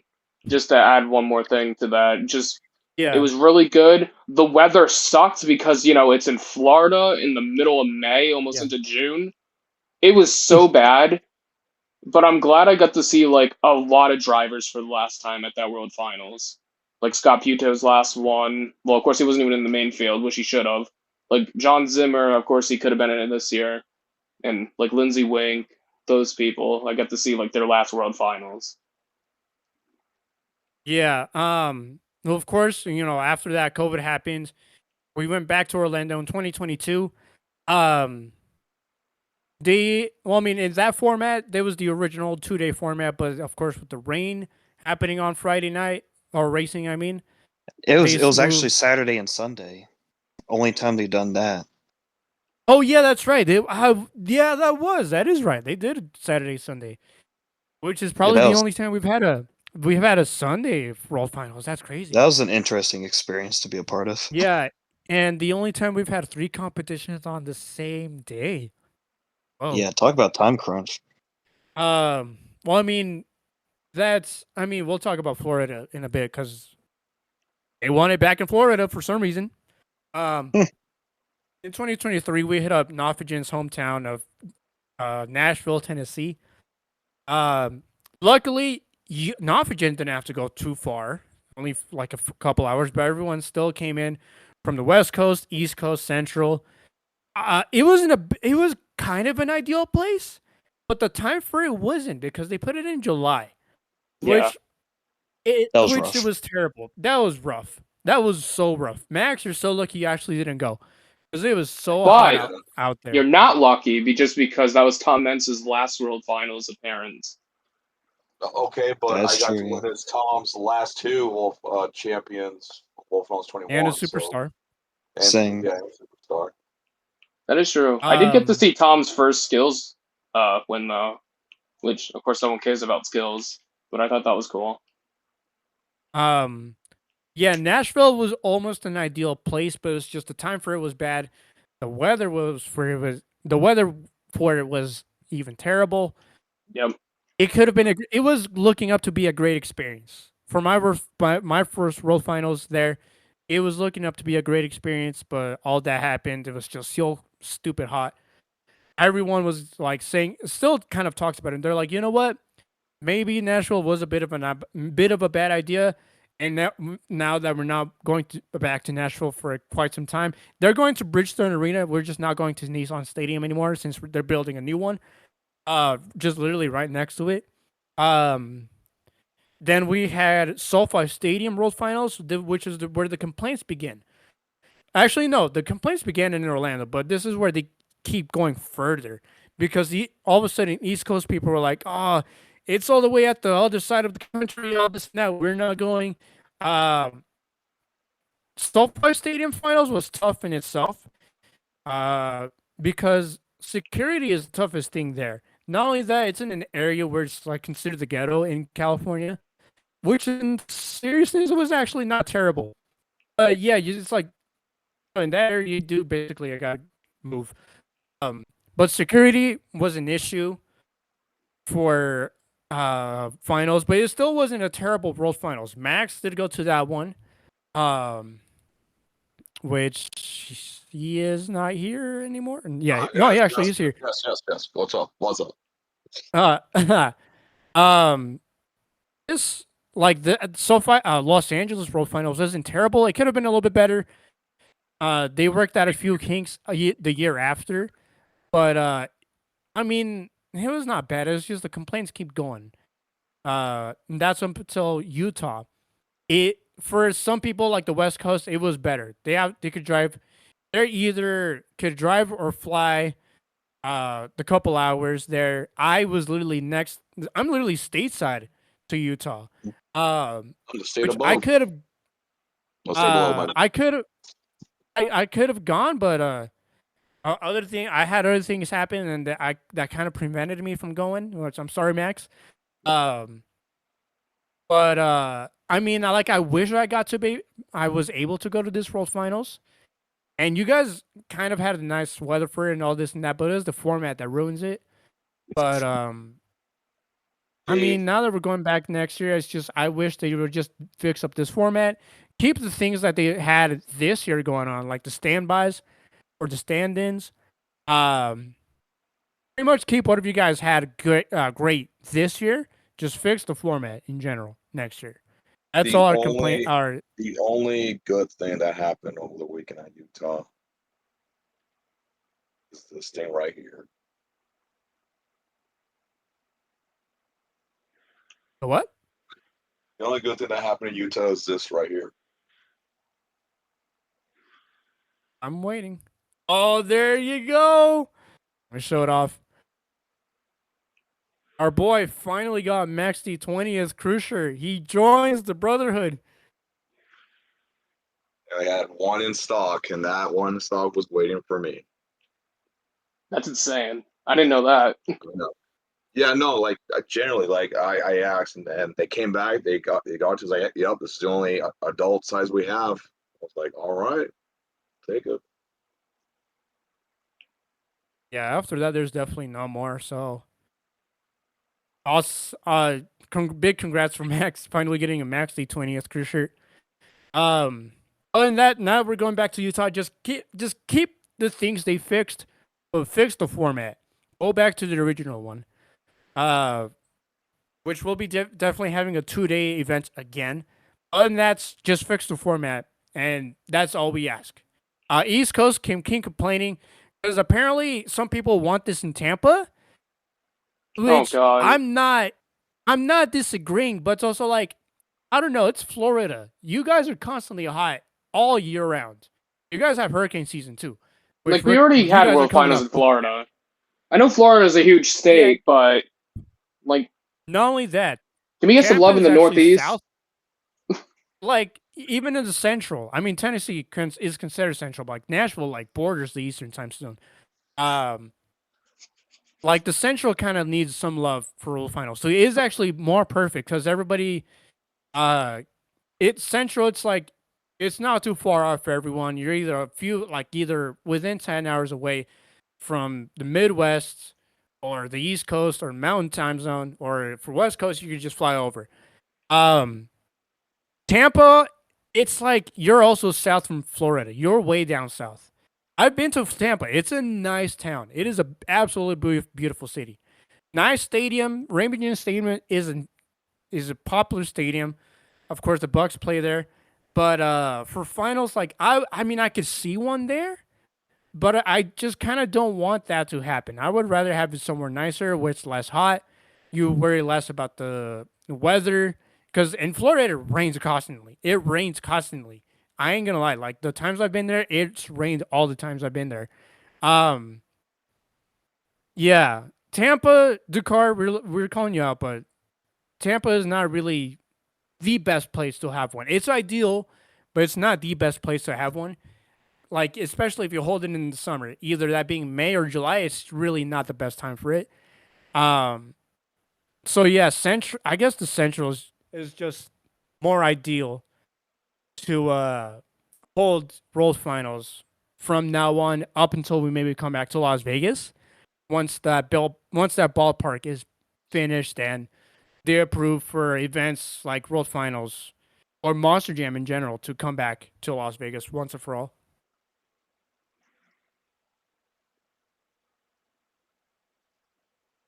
Other than that, that was World Finals, and we're just gonna just to finish up the episode real quickly go through the shows we have this next weekend. We have more jam from the debut in St. Paul, Minnesota. We go. Oh, nice time to do. Yeah, we'll go through the shows here real fast as we have one today. Actually, we'll go through that pretty fast here real soon. And we have a pretty big independent show this upcoming week. So south of borders, Hot Wheels Monster Trucks is still in Mexico. They're gonna go to the main city of the country, that is Mexico City. Same lineup. Apparently, Elvis Linus is also driving this show. TBA under Mega Rex, which means Frank Crow may not drive this show. Next up is Greenville, South Carolina for Hot Wheels. New Orleans, Louisiana, and the Smoothie King Center for a Hot Wheels show. Legends of Monster Trucks in Darlington, Wisconsin. Barefoot Scott Kissel. Barely Tamed Rod Schmidt. Monster Patrol Brandy Schmidt, and a TBA listing under for the fourth spot. Monster Truck Bash in Berryville, Virginia. Awesome Kong David Rift. Amped Up Brian Holman. Godzilla with TBA. We'll find that out soon. Rescue Racer Josh Holman. Renegade Monster Trucks in Fargo, North Dakota. Actually had just had a show today. Their lineup included Barefoot with Scott Kilson, Barely Tamed Rod Schmidt, Loud and Dirty Perry Como, Monster Patrol Brandy Schmidt, Psycho Pat with Pat Paquette, and Wild Thing makes a return with the return of the Skull Body, which is awesome to see because that trophy truck body was so ugly. I'm glad they changed that. I'm glad they made up their minds and returned the old body. Because what is Wild Thing, of course, without the skull body? With Paul Craighead behind the wheel. Next up is Crownsville, Maryland for another Renegade show. Frostbite Kylie Kenta, Haymaker Brett Falvey, Hurricane Force Steve Thompson, Shredder Joe Lockhart, and Stinger Unleashed with CJ Ritu. Monster Trucks All Out in Hepworth, Ontario. Bucking Bronco Kevin Lupson, Canadian Crusher Cheryl Lupson, Outfox Mike Worsley, and Robo Shark with the TBA. Full Throttle Monster Trucks and Terry how do you say this? That's interesting. Indiana. Bigfoot, Thomas Borders, Clumsy Monkey, Jasmine Borders, Who's Your Daddy, Chris Rogers, Relentless, Bryant Rogers, Stomper, Dalton Van Skok, Full Throttle in Troy, Montana, actually.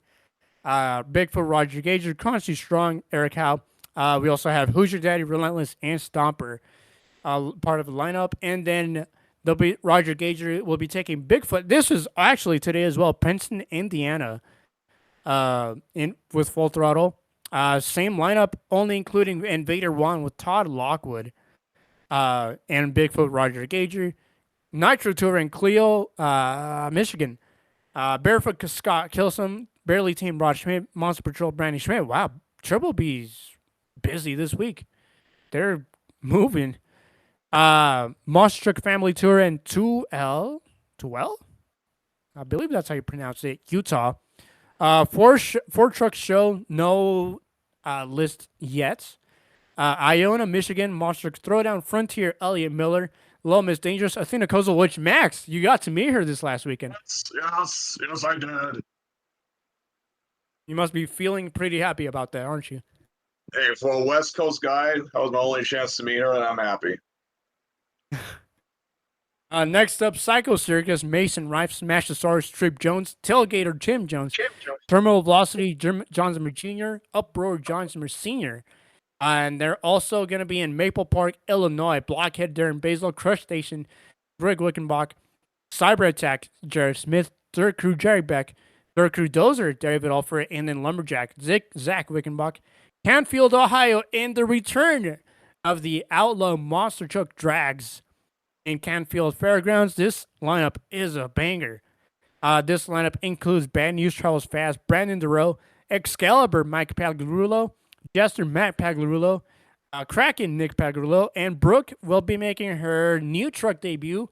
Sadly, not with Misfire. It will be with Michigan Ice Monster this weekend on 12th. Nightmare with Kyle Kunkel, Quad Chaos Paul Strong, and Kayla Savage under USA 1. Next up, we have the four-wheel jamboree in Bloomsburg, Pennsylvania. High Rollers 3, Colton Kaiser, Hot Seat with Dan Agosh, Predator, Alan Pizzo, Ramdemption, Kurt Kramer, Raminator, Mark Hall, Virginia Giant, Cliff Vowell, and War Wizard, RJ Turner. Next up, we have Extreme Monster Madness in Warsaw, Indiana, which will include our American outlaw, Brandon Overmeyer, Avenger, Jim Kohler, Axe, Joe Foley, Chris Station, Greg Weckenbach, Culture Shock, Preston Perez, High Rollers 3, Colin Kaiser. Wow, these teams are busy this week, actually. Hoosier Daddy, Chris Rogers, Lumberjack, Zach Wickenbach, Relentless, Bryce Rogers, Tailgater, Tim Jones, Virginia Giant, Cliff Vowell, and War Wizards, RJ Turner, which there's a lot of big shows this weekend. I didn't even notice that. That is all starting this Tuesday, actually. Next up, we have the biggest show of every other year. And this is about the third or fourth big independent show we have every other year. This is Evansville, Indiana, in the small little arena for fairgrounds, actually, with the biggest lineup of the entire independent year. We'll go through that here. We have Avenger, Jim Kohler, Axe, Joe Foley, Bad Company, John Gordon, Black Pearl, Covenard, Bounty Hunter, Jimmy Crean, Brutal, Austin Minton, Culture Shock, Preston Perez, Jacqueline Hyde, Corey Kinel, Mayhem, Chris Kohler, Megabytes, John Kohler, Miss Overboard, Deidre Ballard, Overboard, Jamie Garner, Roaring Rex, Logan Tweedy, Scarlet Bandit makes its returning debut with Don Crean behind the wheel, Shark Bite with Dan, the Man Dahlgren. Actually, Max, did you see him this week? Did you see him last week? Yes. Thursday after Kaufman was done, I actually saw him, and all I can say, well, he was pretty happy to see me. And there is a picture somewhere. I don't have it, but yeah, it's pretty cool that he recognized me. Also, did he brag about beating Dennis Anderson last? Yes, he did mention about yeah. that. He did mention about that. So yeah, that was another cool thing. That is awesome. Shark Bite with Dan. Of course, another TBA listing, which we'll find that out soon. The Wrecker also with a TBA spot. We'll see who that is. And Wildside with Zach Garner behind the wheel. So that is another big show that Evansville always gets every other year. So I can't actually wait to see what happens. And then we have Monster Jam in St. Paul, Minnesota for the first time in the Xcel Energy Center. We don't really have to go through overall predictions for this show, honestly. That way we don't really have to do for summer shows. So St. Paul includes Fernando Martinez, Errol Toro Loco, Matt Cody, Gravedigger, Trent Robbins, Crazy Train, Brandon Talaka on the Living on the Edge, Just Gooder Than 2, Michaela Talashka, Megalodon, Montana Robbins, Playing Crazy, Brianna Mahan in Scooby-Doo what appears to be its final weekend. And Jamie Sullivan is listed to drive this week in Sparkle Smash. So like Train I said, Robin's no clean predictions sweeps. here. And that's all I'm saying.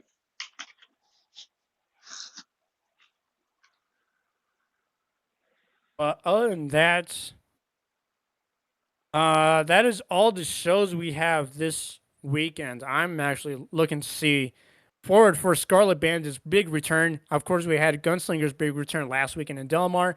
Scarlet Bandit is back in Evansville, of course, with that huge lineup in that little arena outdoors in Evansville.